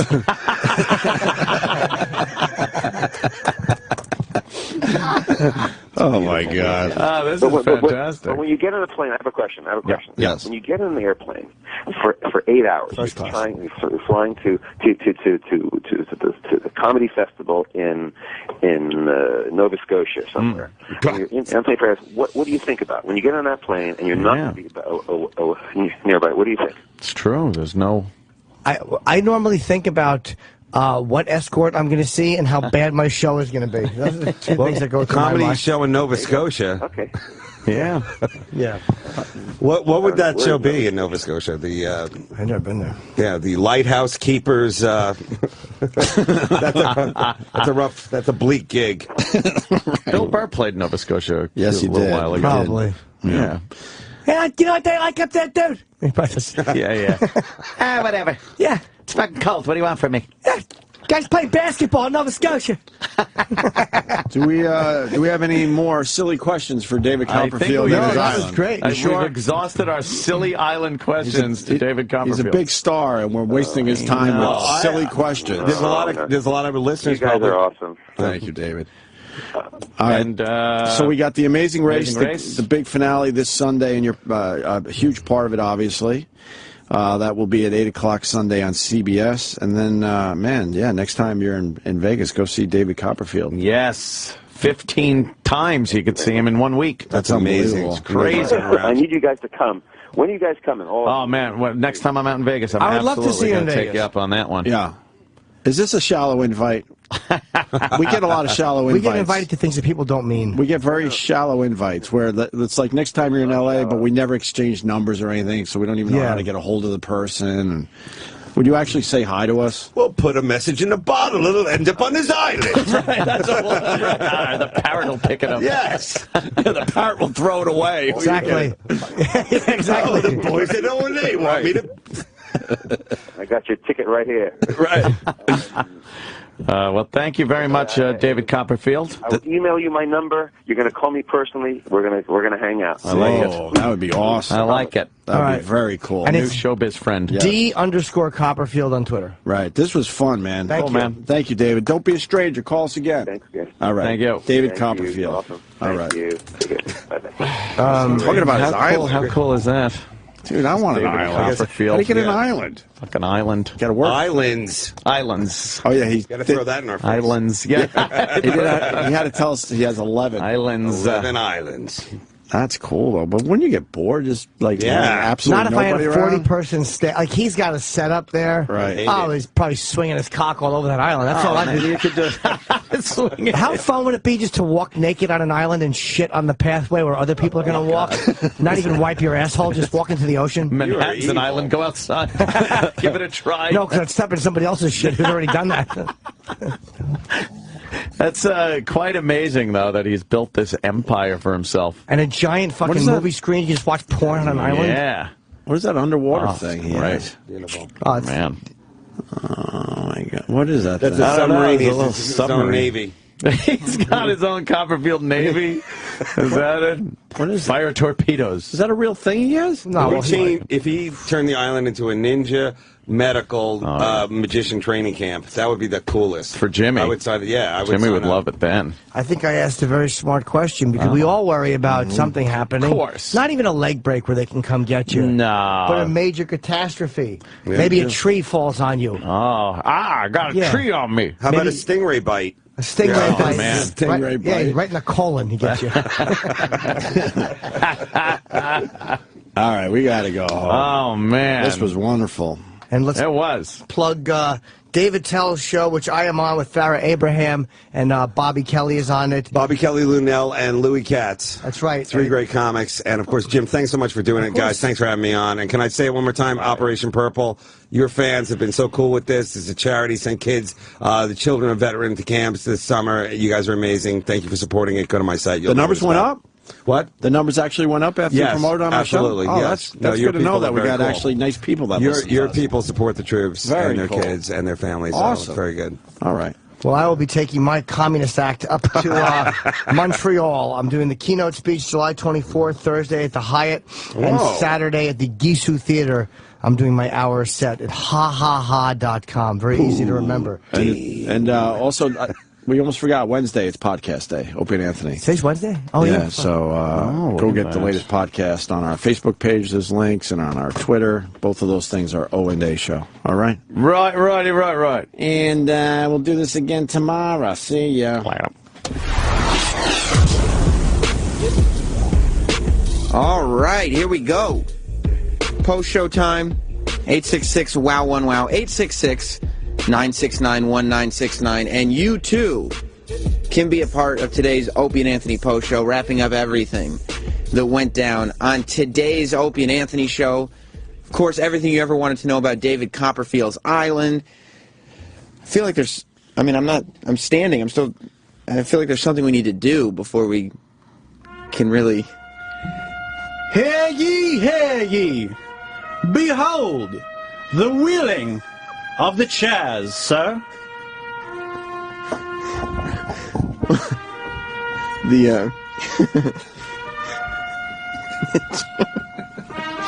Stupid. He's wheeling the... Sal's wheeling the chair out like it's the changing of the guards in Buckingham Palace. He's being shouted out by management.